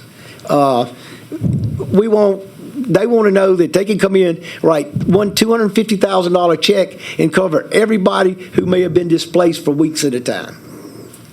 All right, so Mr. Chairman, I think for me, I need to hear opposition, and then I can come back, and I'm understanding what you're saying, Representative Carter. So I'll let it go from there as far as where to proceed. All right. All right. Thank you, Representative Rouser. Go ahead and light back up so you'll be in queue when we get back to that. Representative McCormick for a question. Thank you, Mr. Chairman. Chairman Carter, was this put in law back in 2009 when you had mentioned the dates earlier? Yeah, do you know? I left in 2007, so. Okay, so I left in 2007. I don't know what was happening back in 2009, but I don't think they were looking at such an expanse of wide issues and $30,000 acre plumes and those possibilities. I don't think this law is not a lot to this law written in 2009. Not only this part doesn't really equal what we're doing today. This is, I think it's apples and oranges from what this law was written to address and what we got going today. So thank you. I was wondering if that's when it was put into law. That's what I understand. Again, that's when John Bill was representative, not I. Thank you, Representative McCormick. Representative Bryan, is your question back now, or do you want to have some cards in opposition and support first? You want to go now, or? No, I'll wait for the opposition. You wait for opposition? Okay. All right, we're going to hold you in queue then. There are no questions yet. We're going to go to cards in support. Chairman Carter, Jack Reno Sweeney with Green Army in support, not wishing to speak. Julie Harris in support, not wishing to speak. Eva Williams in support, not wishing to speak. Janice George in support, not wishing to speak. Jackson Voss, Alliance for Affordable Energy in support, not wishing to speak. And Susie Labrie in support, not wishing to speak. And then Blake Canfield with the ENR, just here for information purposes only, and not wishing to speak. So we'll go to there. That is all the cards in support. Both questions are holding in queue for opposition, so we'll go to cards in opposition. In opposition, not wishing to speak, Mike Monclay with Louisiana Oil and Gas, Patrick Riley with LCA, Carson with ABC, Trey Hill with CLECO, Bob Bauman. All of these are in opposition, not wishing to speak. Lauren Haddon with LABI, Kevin Ainsworth with Jones Walker, Kevin Hayes with Louisiana Landowners, Liz Mankin with SSG, Ashley Kane with Lamoga, Mike Thibodeau with CLECO, Tommy Fauché with Lamoga, and Brian Hanks with Loga, LABI, and Beta Land. None of you all want to speak. Everybody is just in opposition, not wishing to speak. Okay, Brian, come on up. I may have checked the box. Okay, come on up.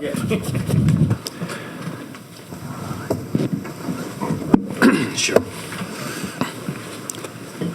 Good morning, Mr. Chairman, members.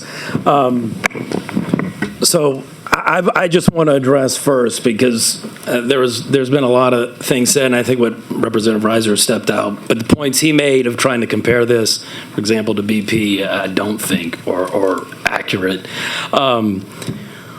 We are very much, excuse me, trying to build and are working through a carbon capture program. I think a lot of what I heard from Representative Carter, trying to create an environment that this is unknown, untested, that there are problems potentially coming, I just think is unfair.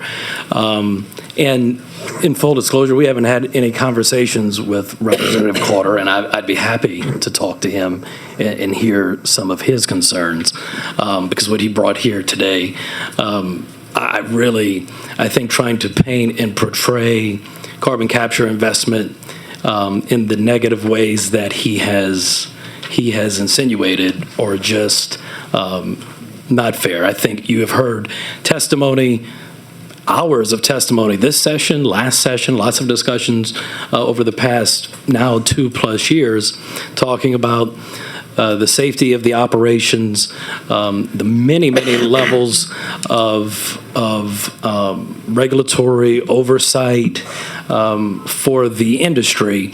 So to insinuate that we're headed into a place where there is a lot of unknown, to me, is unfair. And I do think, and I'm going to ask Brian to step in here as well, there was a lot of discussion around damages via the Class 6 process, both as part of headed towards, asking the EPA for primacy, for the state to have primacy, and through legislation that was passed, particularly Speaker Schexnayder's bill, which was passed last session. So I continue to be opposed. I'm happy to talk to Representative Carter if he would like to talk to us about that. But to continue to try to paint carbon capture as, with all of these unknowns and almost scare tactics, to me is unfair. Brian Hanks with Beta Land Services and several other organizations, LABI, Loga, Lamoga, and University of Louisiana. But also to reiterate, so I'm a landman by trade. And so what we do is we sign the agreements with the individuals who are going to be affected with each of these projects.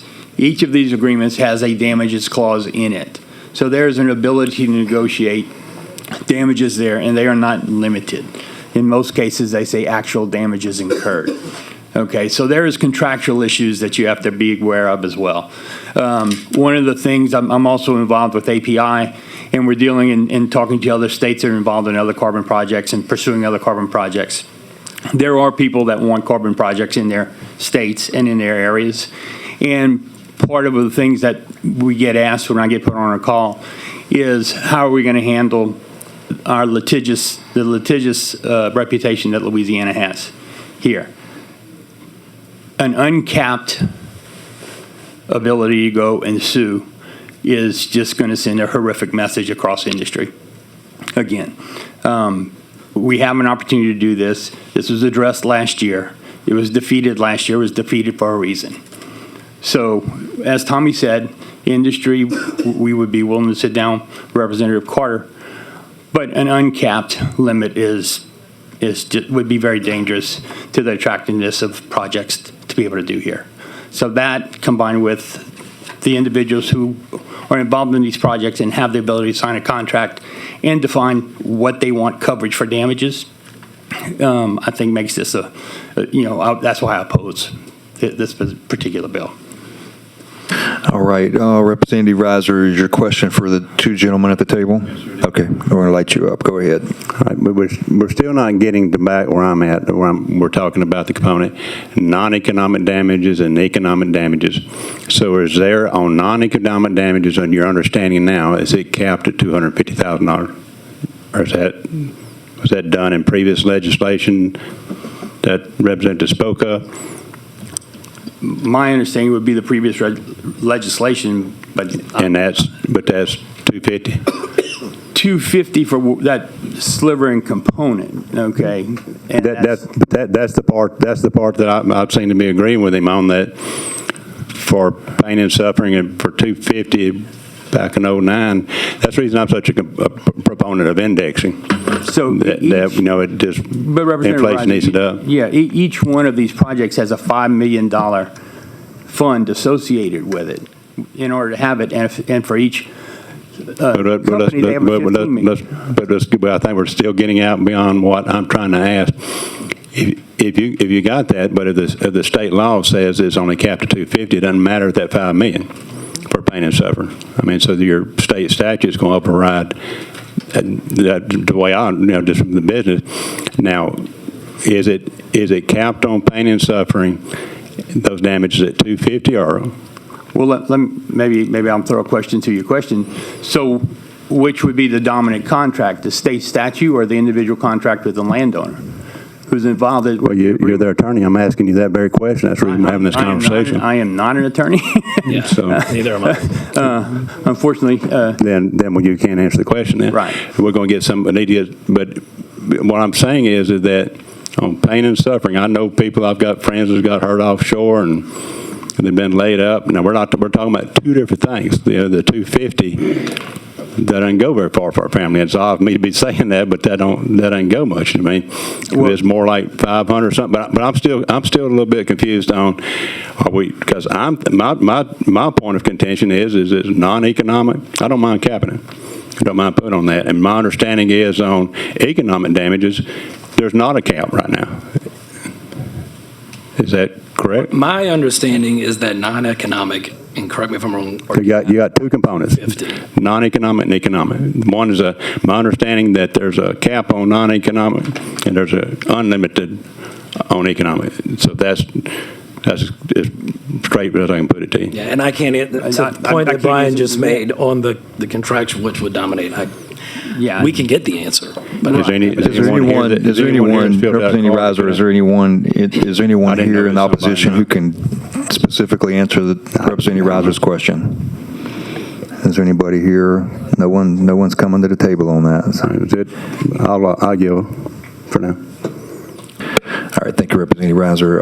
Representative Bryan, is your question for the two gentlemen, or back to the author in a minute? Well, I may know the answer because y'all don't, but I know the answer, but I was trying to see if y'all can get it out to us. Because if 5 kids die and they're not working, they have no economic claim, and their family's going to have to live with the loss of their child at about $25,000 from according to this law as it sits now. Because the law is per occurrence, not per person. So he's at least advocating where you would give a cap, which means they won't get it unless a jury gives it to them. But the cap for per child could be $250,000. Because you imagine not everybody's going to get hurt by this, has a job, and is going to miss work, which is pretty smart on whoever wrote this bill, because they're saying you don't have a cap if you lose your job and you can't work and you have to miss some work, and whatever age you are, whatever amount of money you lost from being time off, there's no cap on you receiving that. But if you die and a family member has to make the claim on your behalf and you're not working at the time, you basically get nothing, or you're inside of the 250 not knowing how many people is a part of that one occurrence. So I think that if you're saying the bill is fine, you should know what it is. Would you be okay if 5 kids died and the most recovery those families have would be inside of a $250,000 cap? Would you find that to be fair? I'm not sure how to answer that, Representative. Because I'm asking if the law is written as, let's assume it's correct, if 5 kids died and they were not working and they had no economic claim, would you be okay with those family members being capped inside of 250, no matter if there's a $5 million fund? Well, having several friends who are defense attorneys, I understand that there's a formula that goes into potential earnings for each individual, and a lot of things come into play when you estimate the value of an individual given a catastrophic situation. So I am not versed enough to give you my opinion directly on that. I think I kind of know where you're going with this, but I think it would be consistent with what is across the board and defense attorneys use now. So I mean, no, a defense attorney, it's easy to put into somebody. I make $100,000 a year. This thing took off a limb. I'm never going to work for 20 years. Put $100,000 in a calculator and press times 20, right? That's the economic part, which you have no cap on. But you do have a cap on if my child goes down there and he's on that waterway where you're putting carbon sequestration in a pipe or anything breaches and hits the boat or whatever they're doing out there and kill 5 people that are not working, i.e. some minor kids. You do have a cap on those families' recovery of $250 for the whole event, not for each child. Would you find that to be fair? if it was my child, probably not. Okay, and what would you find to be fair if it was your child? That's a tough question to answer. I'm not sure. You'd have to be in the moment. Right. And that would be, you'd rather a jury be able to decide that, and the people from that community who this industry was brought and forced on their community to make that decision, right? Not us. Well, Representative Bryan, I think if we want to have conversations about that, I'd be happy to. I take a little bit of issue with the way you're framing of enforced. I think if we want to have conversations about what is considered fair or damages, I think we can have that conversation. Again, I was just saying, Tommy, because the representative didn't want to. I would say let's not have it. And let's just leave it for that community that's actually have that industry, because that's what a no cap would do. It wouldn't automatically give anybody any money, but it would allow people from that community to get together, listen to the facts, and decide for themselves in this community how does harm feel, and this is how much we think this family that we know that as our peers and live down the street from us should get, not the legislature who doesn't have to live with these outcomes, if you can understand what I'm saying. That's all I'm saying. I don't want to have a conversation because it could be uncomfortable. I couldn't tell you how much would be fair. You couldn't tell me how much would be fair, especially if it was our kids. That's the whole idea of not having a cap. Just letting that community decide what was fair, especially if you already have a $5 million cap. So we know it can't go outside of $5 million if that's in the contract. Why don't you just have no cap since they're already under contract for $5 million? You see, it is capped already, because if it's 5 million is on each fund for each project, and it can't exceed that, then why have a cap at $250,000 per occurrence, not knowing how many people could be affected by one occurrence? It could be a whole community. That's all I'm suggesting, that we don't have the conversation and leave it for that community, because they seem like they're capped already at 5 million.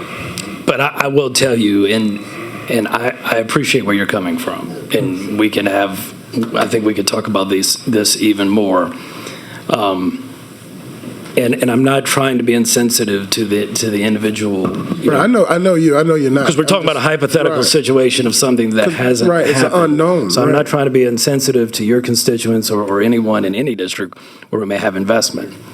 However, I do feel it is fair, and I don't think this is the only room or committee room where, where we've had this conversation. No cap and unlimited damages in the litigation that comes from that has not been good for Louisiana business, not just in our industry, I think across business as a whole. So I continue to think that uncapped damages is not I mean, at the end of the day, we spend a lot of time because we want to see investment, and we also see economic benefits in a positive way to improve the community. So I would ask, I mean, I think, if we want to continue the conversation beyond right here, I think, having it, of course, I'm happy to talk to you. Right, it's not my bill. I was just trying to advocate for. But I think, if we want, even beyond this, I mean, I think Brian would agree. I think we would be, more than willing to sit down and have this conversation with all of you, because it has not been a discussion point here at this committee. Right, and I do agree with Tommy on that, and just that also to build upon his points, and again, not being insensitive, but given the situation, we are Louisiana, we are the land of the legacy lawsuits, we are in South Louisiana that ran industry out of this state. I did a speech one time, and I can tell you in a 4-year period, royalty owners lost $9 billion over that time period because industry was run out of state because of the legal environment we have here. Right, So that's and, what we're talking about. and I was on Ways and Means for all that, right? So I understand that part. But I also saw people come in and left thousands and thousands of wells just in Louisiana uncapped and contaminated soil and transferred from one person to the next and just kept on going down that road and didn't care about the soil or the people in those communities that they left uncapped and damaged, which triggered a legacy lawsuit versus Texas and other places that had stringent rules from the very beginning and didn't allow companies to do a lot of different things and have a lot of different freedoms, which prevented them from a lot of different problems 50 years or 60 years later, because that's how long ago this stuff started in Louisiana. I don't want other industries to see this as Louisiana is treating one industry, it's picking winners and losers in industry, because none of the other industries besides municipalities and medical malpractice has a cap. So we are trying to be strong in protecting our citizens from outcomes. Do you think it's safer when a person has no cap and they have to act safely? Or you think it's safer when corporations know that they only have to pay $250,000 if something bad happens? You think they operate safer knowing that, or they operate unsafer? So I'm going to step in there because I don't, and I will speak for clearly on behalf of my members, who I believe do their best every single day, and I do not think that they are operating based on what damages would be awarded if something went wrong. I think they're operating as good corporate citizens and members of many, many Louisiana communities, and they're operating in a way that they make sure that their employees and the communities and families, many of which are of their employees, are safe. So I do not... So you think they operate at the same speed no matter what? I think safety is absolutely paramount. Okay. I do. Right. So why cap? If they're operating under the same premise that they're supposed to be not hurting anyone and making sure they're doing everything correct, and this is an unsafe industry. I mean, it's a very, very safe industry, and So when you do modeling for these projects, which are multi-billion-dollar projects, and you're sitting in a boardroom and they're doing a model for you, what do you put in for uncapped in the model on rate of return and exposure that you have? I think you Whether can't you decide put a to come value. here or Alabama, or you're going to Indiana or Ohio. Okay.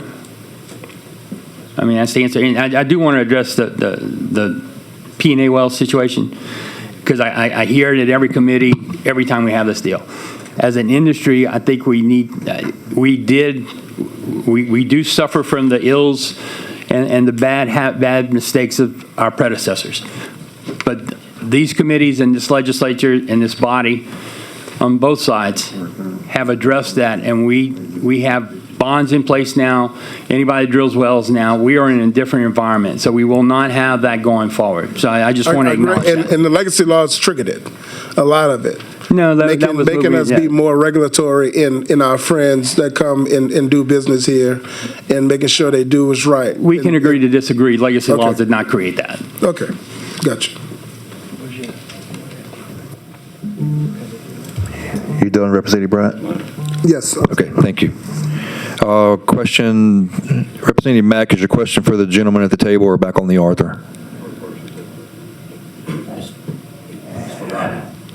Robbie's an attorney. Mr. Robbie. Okay, I'm gonna get you to light back up. I just cleared you, light back up for me. Vice Chair Orgeron for gentleman at the table or the Arthur? Okay, Vice Chair Orgeron. All right. Thank you, Mr. Chairman. Thank you, fellows at the table. I think I understand what Representative Bryant is talking about, and I appreciate y'all. I mean, having opposition on it. We don't want to curtail a nascent industry that's barely started yet. I mean, I understand I'm gonna sound callous for a second, but I'd rather, I know that they're working back here to kind of amend it a little bit, but I'd rather see minimal changes to the current the playground, not the playground, the field that we have here in Louisiana. I want this industry to get started, and going further, I would say, to anybody who's ever flown on a jet airliner in here, whenever the Wright brothers were coming off and Paramount and liability was mandated, we would have basically just had Greyhound buses. We would have never gotten off the ground. The thing is that it's unfortunate, but it's said FAA regulations are written in blood, and it's unfortunately true. But we all appreciate being able to get from here to Dallas in 1 hour, not 12 hours, and that's a balance between responsibility, safety, and liability. And the airline industry is one of the safest industries we have. It comes for convenience. We're able to get somewhere that takes 12 hours in 1 hour and still be able to do it not for $10,000, $12,000, but a reasonable couple of $100s. So I know it's a little bit of a stretch, but I'm just going to say that I don't want to see this. I don't want to see this industry being hamstrung prematurely. Right. Thank you very much. Orgeron, just to kind of tack onto that, and something that everybody's familiar with in the legislature is insurance.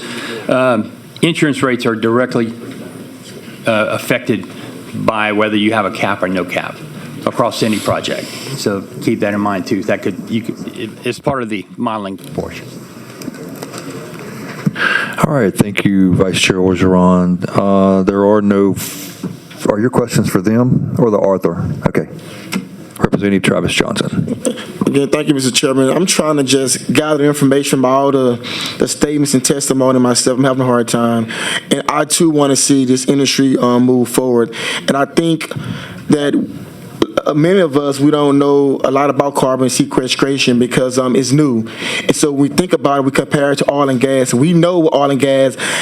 We look at Alaska and Valdez. We see the different spills, the shale spills. So we know things happen. So we can, in our mind, when we're hearing oil and gas and carbon sequestration, we're thinking about, wow, something catastrophic did happen.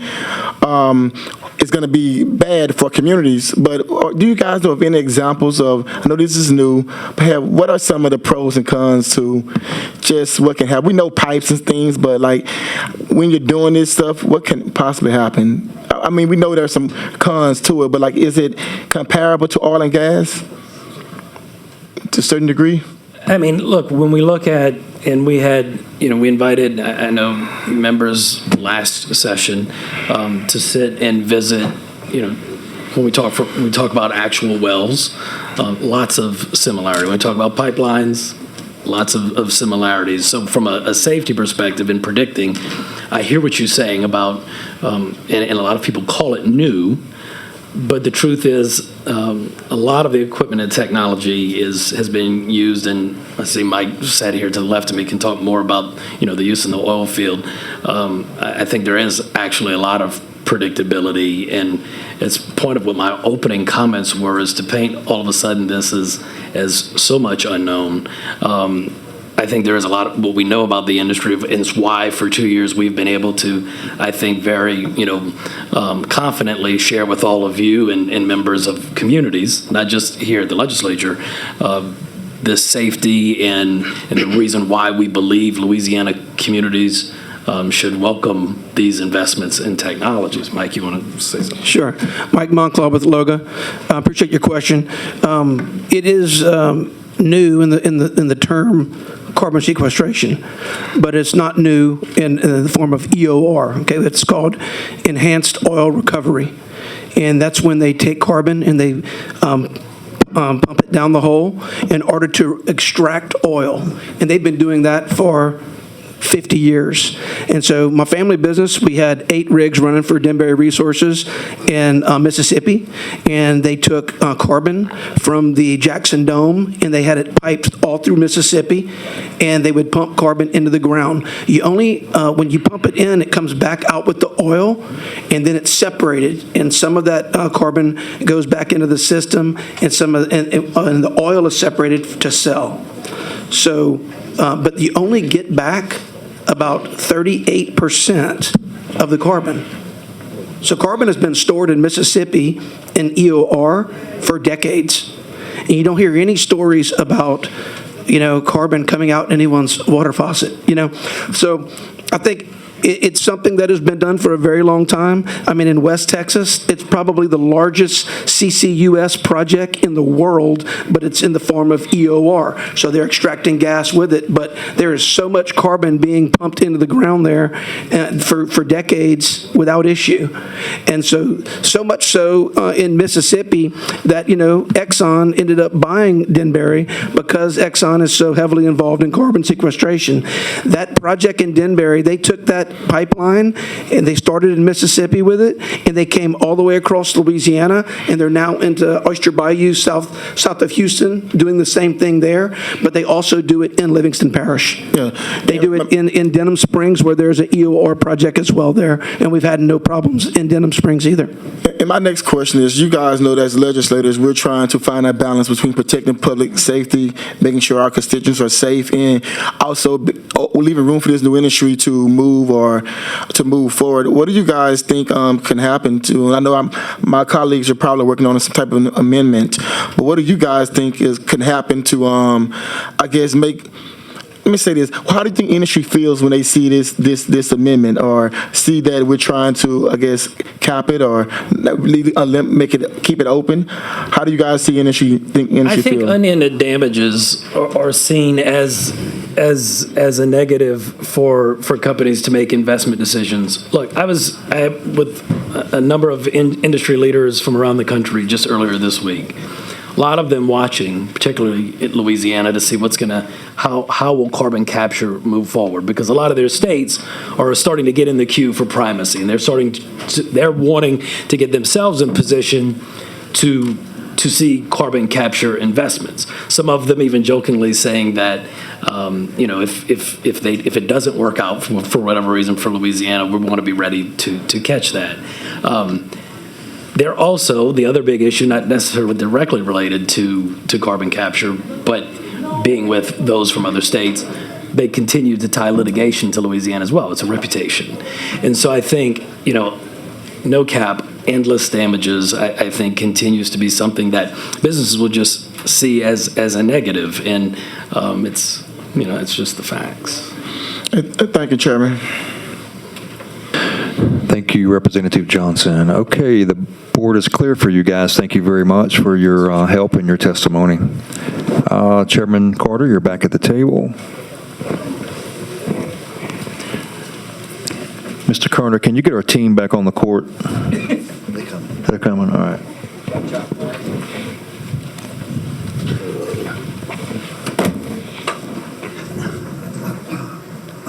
All right.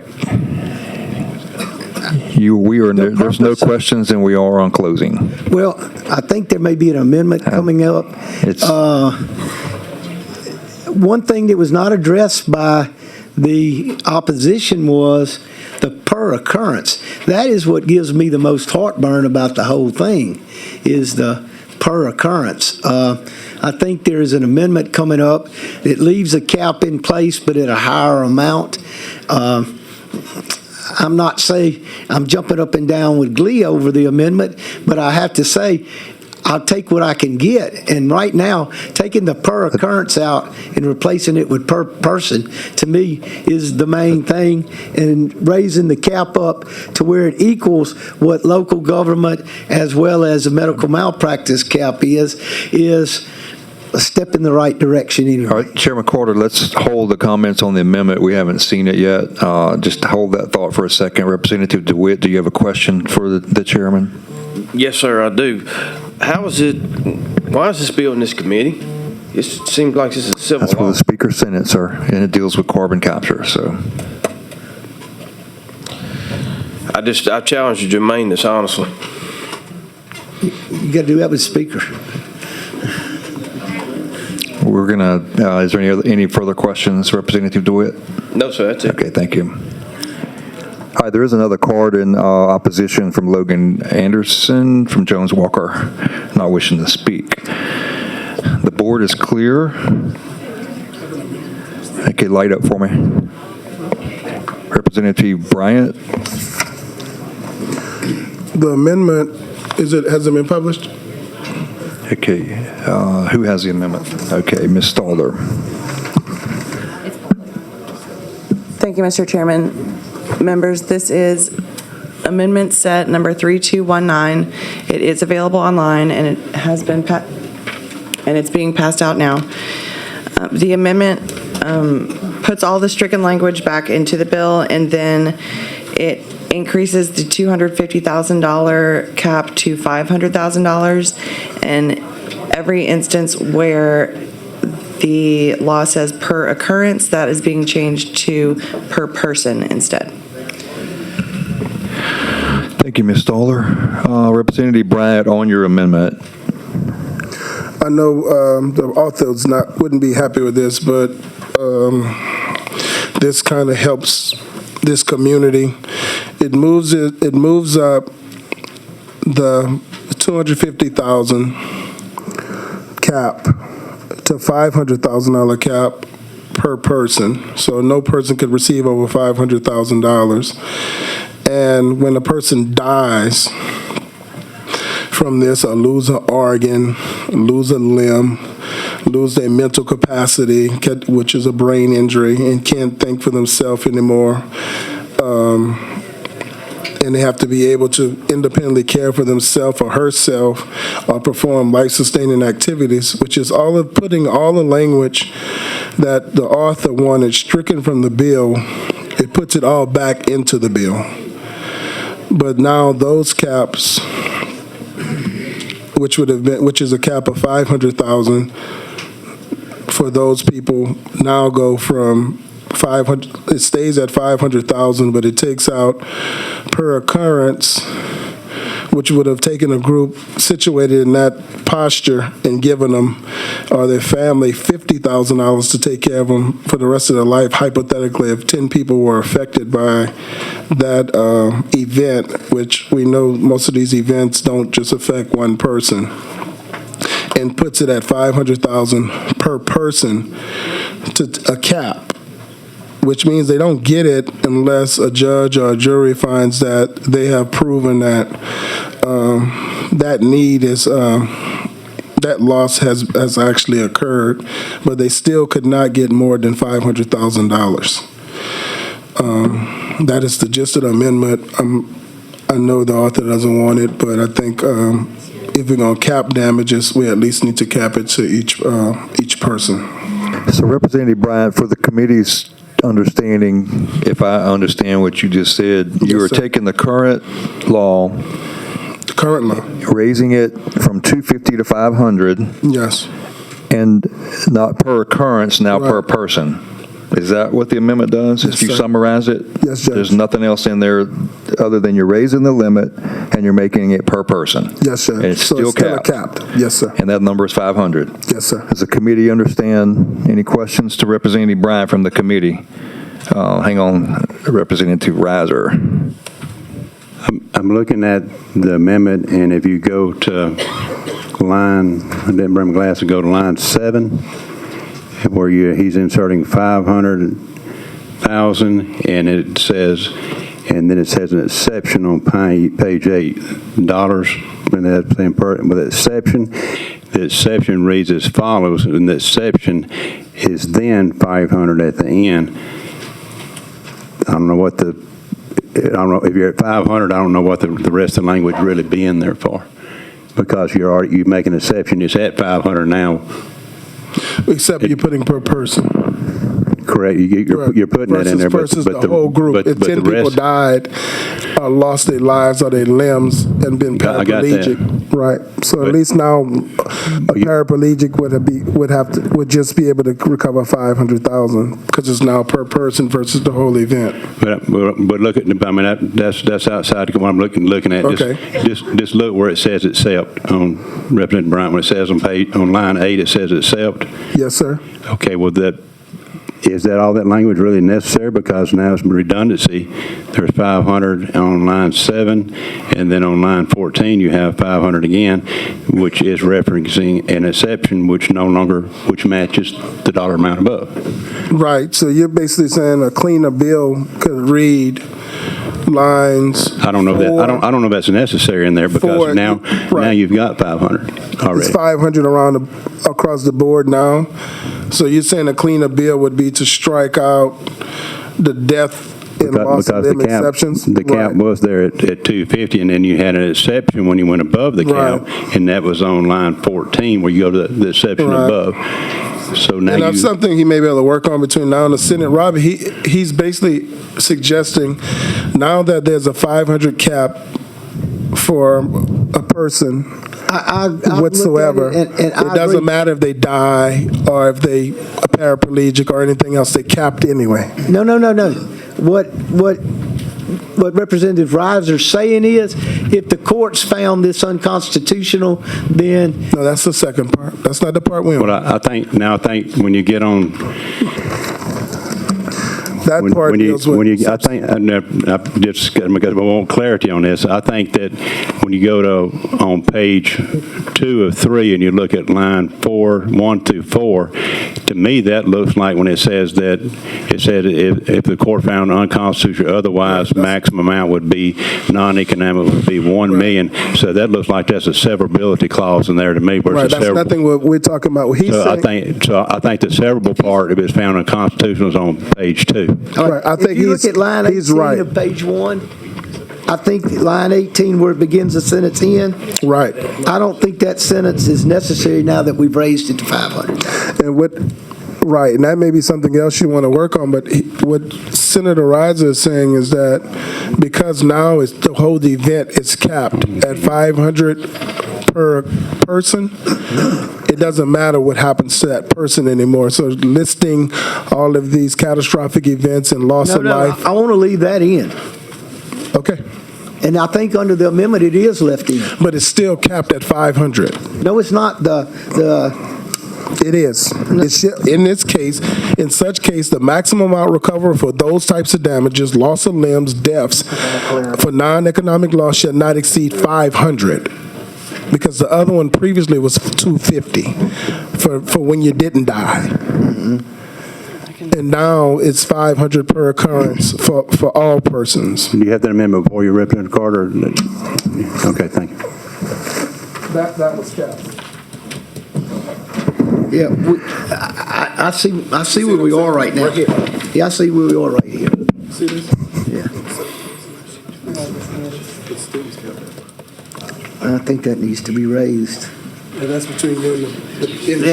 Yeah, we'll work on that. If that component's in there, I mean, it's just redundancy, in my opinion. It is. So, I mean, it's redundancy. I think the per person is going to be the debatable point now, but it's only redundancy. So if the memos go through, this being nothing more than redundant. All right. Would you? I think that's. Do you read it that way? Or I'm not. Certainly don't comment if that's not what way I'm reading. But it looks like it's just redundancy to me at this point. It was what I was saying. It is redundancy, and we'll work on that between here and the All right. floor. I wanted to point that, Mr. Chairman. Thank you. Okay.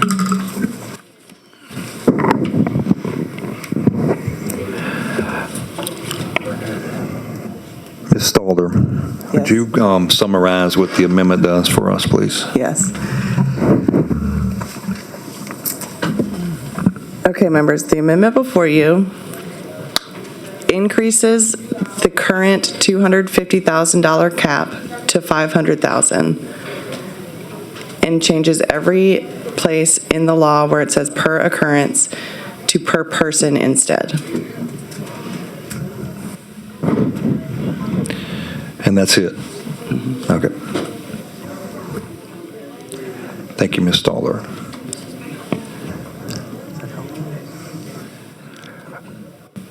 All right, Representative Bryan, are you proposing the amendment? Yes. Representative Bryan has proposed amendment number, Arthur doesn't want it stricken. the amendment before you, whatever it is. Did you have a question on the amendment? All right, hold on one second. Y'all lit back up. Representative Coates. So I like that we've gone to 500 per person. I still am a little worried for someone that loses a limb or something that cannot work in the future, that 500 is going to even pay for the surgeries or anything like that. Can you answer? Because I have someone that was injured on the job, and so, he can't work anymore. He doesn't. So, I'm just not the 500,000 for the exception. Am I on? Yeah. I would encourage you to work with the author and industry to see if there's a point that y'all can agree on, because you have a point, right? But I think that in this current posture, leaving those caps might help the industry to be okay with the bill. Representative Coates, and it says this is for non-economic loss. So things like lost wages and medical bills would be outside the cap. Okay. So I hope they support the amendment in this posture. You ready? Let's roll. Chairman Carter, would you be open to moving this bill to the next meeting and let's work this amendment out? I think the committee is wanting to do that. I'm not sure. I need to go with this. You're going to take whatever vote you get today? I'll take whatever vote I get. Okay, that's fine. I just wanted to see if that was an option for you. Hold on. Again, the big thing for me has been from the beginning, the per occurrence to me just shocks me. Understand. And I needed the per person put in. All right, Representative Bryan, are you through? Got a vote? Okay, Representative Reiser, you lit up. You have a Representative Reiser's on the. What? You okay with that? Did we publish the menu? All right, so we're back on the amendment. The author does not want to defer to next week. Representative Bryant, you want to offer the amendment? Speak on your amendment one more time before we go to vote. The amendment is just, it moves it to per child versus per person versus per occurrence, when we don't even know how many people will be in that occurrence. Are there any other questions on the amendment? Okay, Representative Bryant has proposed the amendment. He moves favorable. Is there any opposition to the amendment? Seeing no opposition, that amendment is adopted. Now we're back on the bill. Mr. Chairman. I had previously requested the bill be submitted. Reported favorable. Okay. Hold that. Chairman Carter, you're on closing. I need to get the bill out of committee. I need to get it on the floor. So I'll make a pledge to y'all. If y'all will let my bill out of committee in its amended form, I won't try to put it back in the form it was in when I brought it here. I'll continue to push it just like it leaves this committee. Okay, and you'll voluntarily defer your other bill on the agenda today? I can tell you it'll be short. Okay. All right.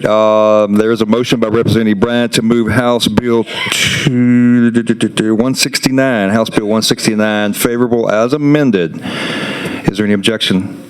Seeing no objection, House Bill 169 is reported favorable. Next bill is Chairman Carter, House Bill 729. Ms. Stalder. Thank you, Mr. Chairman. Members, House Bill 729 by Representative Carter removes 729? Right. Okay. Removes eminent domain authority for carbon dioxide sequestration. Thank you, Ms. Stalder. Chairman Carter, on your bill. After the vote yesterday on your bill, Mr. Chairman, I think it clears up a lot of the problems that I have with the use of eminent domain, except for one thing. In my soul, I believe that somebody's property should only be taken by a public body, or at least the public body have ownership, not some private corporation. And I'm going to read you straight from the Constitution.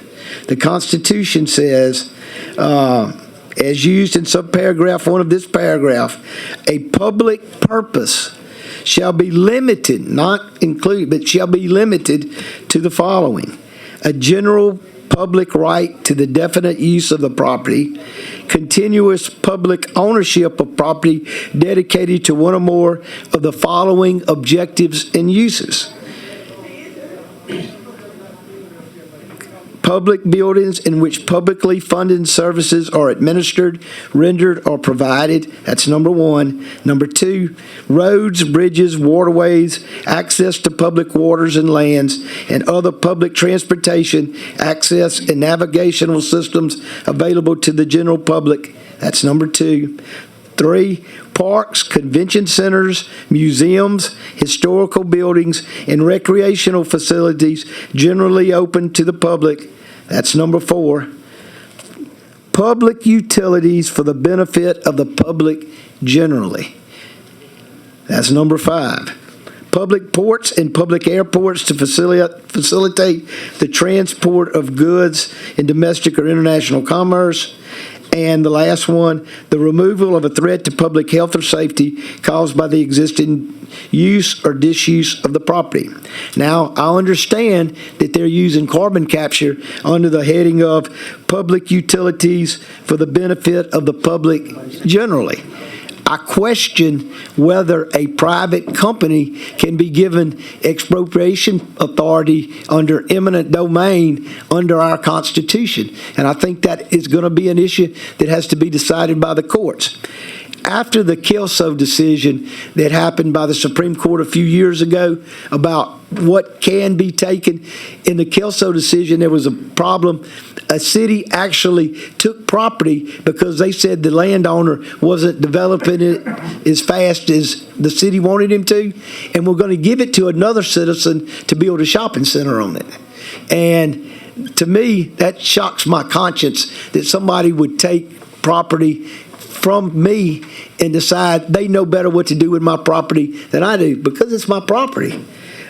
Pursuant to that, Representative Pepe Bruno and I, in a nonpartisan bill, amended the Constitution to put in neither economic development, enhancement of tax revenue, or any incidental benefit to the public shall be considered in determining whether the taking or damaging of property is for public purpose pursuant to subparagraph 1 of this paragraph or Article 6, Section 23 of the Constitution. So we made it in the Louisiana Constitution that we can't take somebody's property because we think it would better economically benefit the state or a city and give it to somebody else just because they're going to develop it. I think this is the situation here. I don't think that Exxon or Shell qualifies as a public utility. I don't think that those companies making billions of dollars off of the citizens' land who are Louisianans is a proper purpose. And that's the only reason I bring this today. And I think maybe I'm just setting this up on the record because I think there's going to be a later court proceeding involved in this, and I think we do need to have this on the record. All right, I do have a question, Representative Bryant. When you say on the record, I mean you don't want it to pass? Oh, I'd like it to pass, but after the vote yesterday that the chairman got, I don't think it has much chance.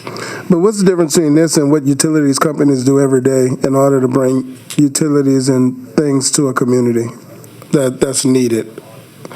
Because utility companies are private corporations, correct?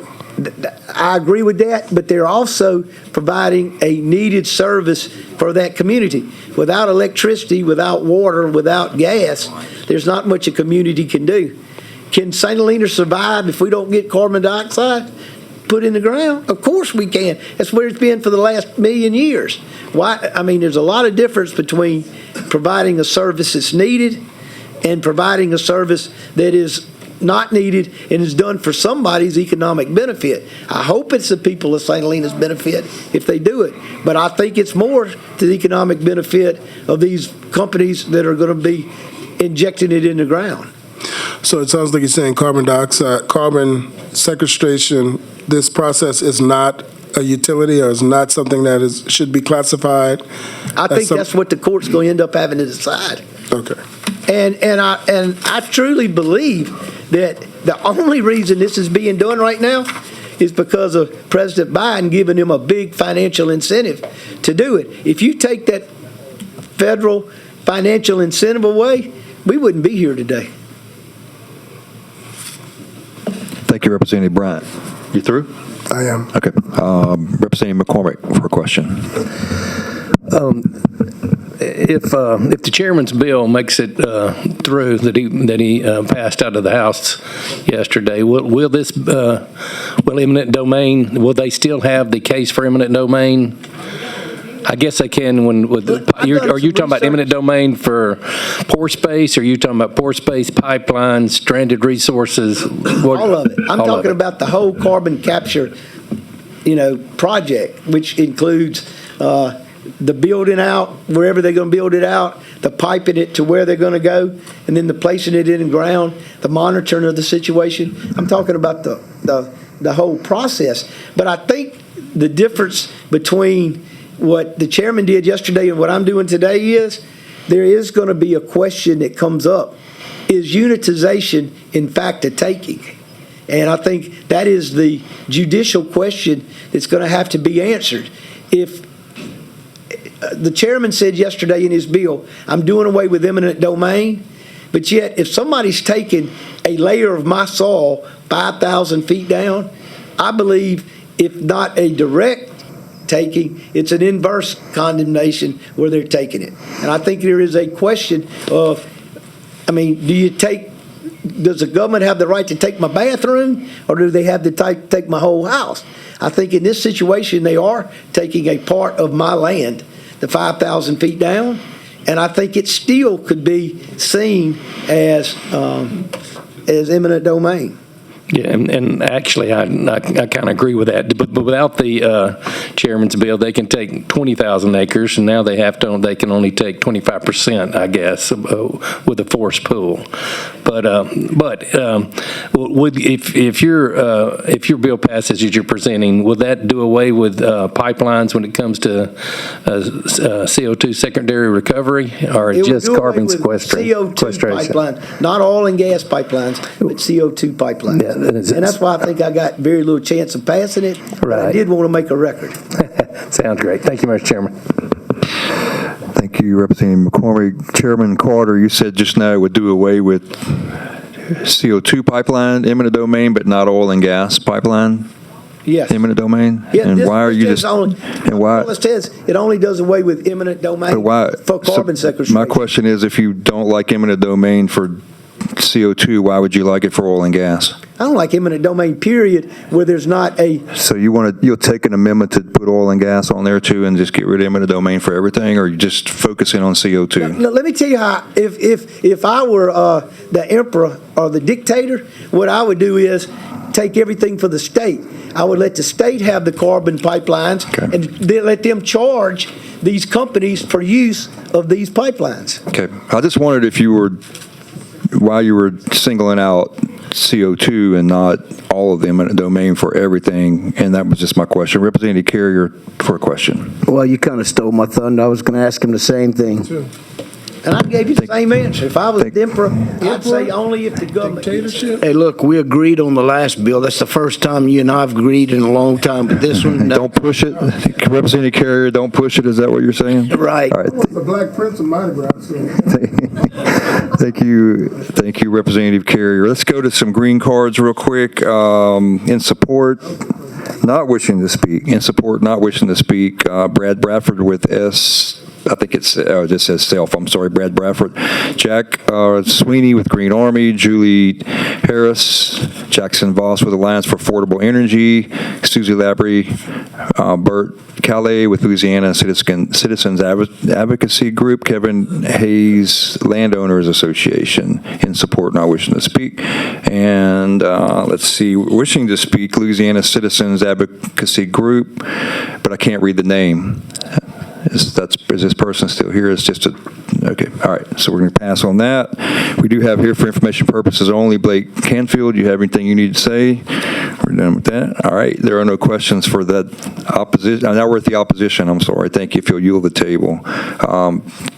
Tommy Fauché, wanting to speak. Tommy, you're not going to speak.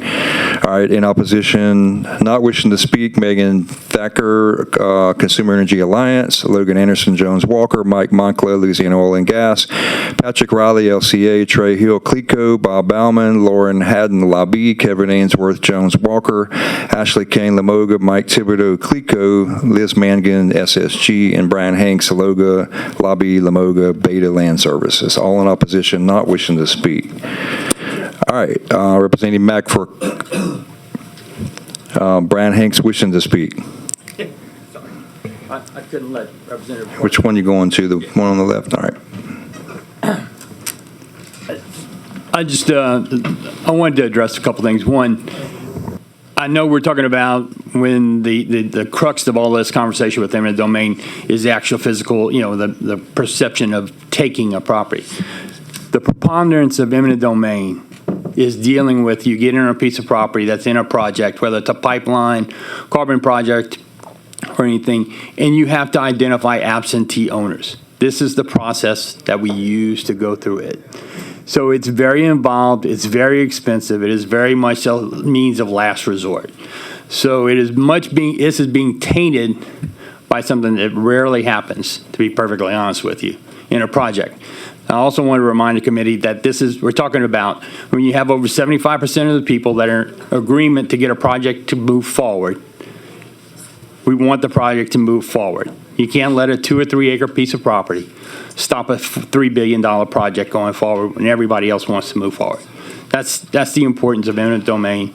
We've tried to fix it with the unitization bill to address all the needs and have a happy medium. And with regard to the pipeline, you have you have the storage operator and you can't have an emitter, and a pipeline company has to be able to get to the storage facility. That's why you're going to need eminent domain. Thank you, Brian. Representing Mac, your question for the gentleman at the table or the author, or both, whoever can answer the question. Okay, what's the question? Let's see if Mr. Brian can answer it real quick, please. Okay, so I'm not an attorney, but to me, this bill, it's not related to CO2 pipelines. To me, the way I read this bill is it's about carbon sequestration operators in a storage facility. So it removes eminent domain for that storage facility. It's not for pipelines. So to me, the bill that passed the House yesterday, I mean, it just kind of, I don't see where this bill is necessary. Understood, and that'll be my objection shortly. You have any other questions? No, I just wanted clarification to see if I was correct with that, because that's the way I read the bill. All right, I think you may be correct, but I'm not totally sure. Representative McCormick for a question. Based on your testimony, would you say that you wouldn't mind if this bill was amended to say only applied to absentee landowners that couldn't be contacted? If you said that's what it's entirely I would for? not amend this bill. We have done mineral rights and we've had property rights for 100 years, and eminent domain and expropriation is evolved to where it is today because of all of the past troubles we've had with all these issues. So trying to revisit it and recreate the wheel is doing away with 100 years of practice. And I agree with you there, but I just want the group to know that it has eminent domain is used more than on just absentee landowners that can't be contacted. It does, yes, sir. But I can tell you, 80% of it is used for absentee landowners. And I don't know what I don't know what the percentage is, but just for the record, I'd like to say every time any company's got eminent domain, we had that discussion yesterday or the day before, can't remember the day. Don't matter if the landowner owns 30,000 acres or 1 acre, the first word out of their mouth is, we'll take it with eminent domain if we can't come to an agreement. And I think that's something industry needs to discuss for best management practices. And I'm not saying everybody does that, but that's always a force used in the negotiations. I'm sorry, I didn't mean to cut you off, but I hope everybody in the committee understands that yesterday the amendment that was added to Representative Carter's deal, in the end, gets you back to eminent domain and expropriation, because eminent domain and expropriation, at its very core, in the end, the landowner gets to sit in front of a jury and a judge and gets to determine the value if he's getting properly compensated. So I'm not sure what all this is about, because it's fear of two words: eminent domain. And I disagree, because there's, if you got a 30,000 acre plume and I have 200 acres in it, I can't afford to hire the lawyers to fight this $1 billion company. Can you name me one project someone has done that? No prudent company would go in and expropriate 30,000 acres. Well, that was my point. If you understood my point, I said if the project is 30,000 acres and I own 250 acres, it's hard for me to afford the attorneys to go in and fight to take the position you're taking. I think we're actually arguing about something that's already been settled. Yeah. So maybe Thank you, Representative McCormick. There are no further questions for you, Brian. Thank you for your testimony. Chairman Carter on closing.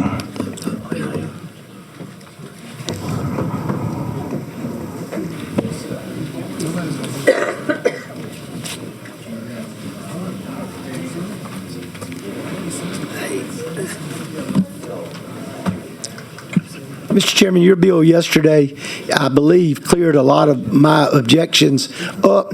The only thing I would still say is an objection of is I want it to be clear that if your bill does make it all the way through the system, if Exxon wants to come in and take the pore space under my land, it won't be the Commissioner of Conservation who decides what it's worth. It'll be a judge and jury in St. Helena Parish that decides. And I think my amendment yesterday probably said that. But I just wanted to make sure. All right, is there a motion on, are you asking us to move your bill favorable? At this time, I'll voluntarily defer. Thank you very much for that. Is there any objection to voluntarily deferring this bill? Hold on, don't leave, Mr. Johnson. We got one more to get off the board real quick. Is there any objection? All right. House Bill 729 is voluntarily deferred. And Senator Mizell, welcome to House Natural Resources Committee. Thank you, Mr. Chairman. Thank you, committee. We just got out of commerce, and it was like Your perfect timing, perfect timing. We are on SCR 3 by Senator Mizell. Let's see who's got that one. Mr. Wester, can you read that in for us? Thank you, Mr. Chairman. SCR 3 by Senator Mizell memorializes Congress to enact reforms to federal permitting policies to accelerate deployment of new energy infrastructure. Thank you, Mr. Wester. Senator, on your SCR. Thank you, Chairman. I actually brought this resolution to address the concerns.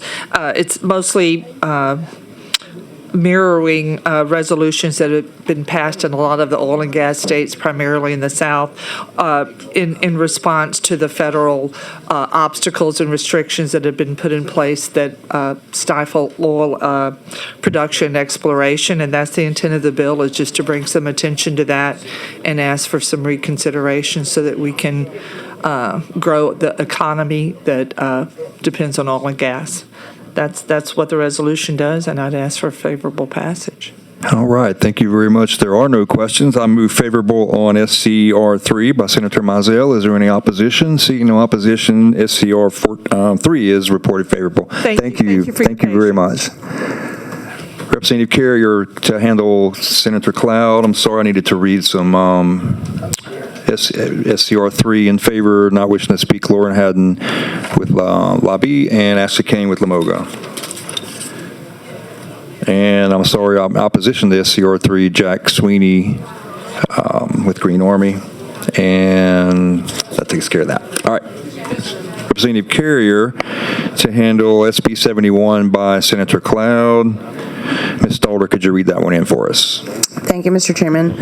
Members, Senate Bill 71 by Senator Cloud authorizes the transfer of certain state property in Allen Parish. Thank you, Ms. Stalder. Representative Carrier on your bill. Thank you, Mr. Chairman. All this bill, SB 71, it authorizes the Department of Public Safety and Corrections to transfer certain state property to the Allen Parish Police Jury. I saw that light coming. Vice Chair Orgeron for a question. Hang on, let me get y'all both lit up together since he's in his chair. Hang on one second. All right, y'all. All righty. Thank you, Mr. Chairman. Hang on one second. I'm sorry. Now y'all should be linked up. Really don't have a problem with it. Just whenever I became vice chair, I asked that all of these bills come with a plat diagram showing in the past 4 years we've been passing properties through, not knowing anything other than this little legal description here. Not going to have a problem with this one. I know you're good for it, but in the future, if we handle any member in here, you handle a bill, know that we'd like to, all of us deserve to be able to see a plat diagram of the properties, acreage described, where it's at in relation to other things around it. That is all. Thank you. And I'll motion for favorable passage. Thank you, Vice Chair. Thank you, Vice Chair Orgeron. We do have a card wishing to speak. Information purposes only. Jacob Delahaye, Allen Parish Police Jury. Jake, did I say that name right? You waving? Okay, only for questions only. There is a motion by Vice Chair Orgeron to move Senate Bill 71 by Senator Cloud favorable. Is there any objection? Seeing no objection, Senate Bill 71 is reported favorable. And there is a motion by Representative Carrier to adjourn. Is there any objection to that? Seeing no objection, we are adjourned. Do we have to? I object.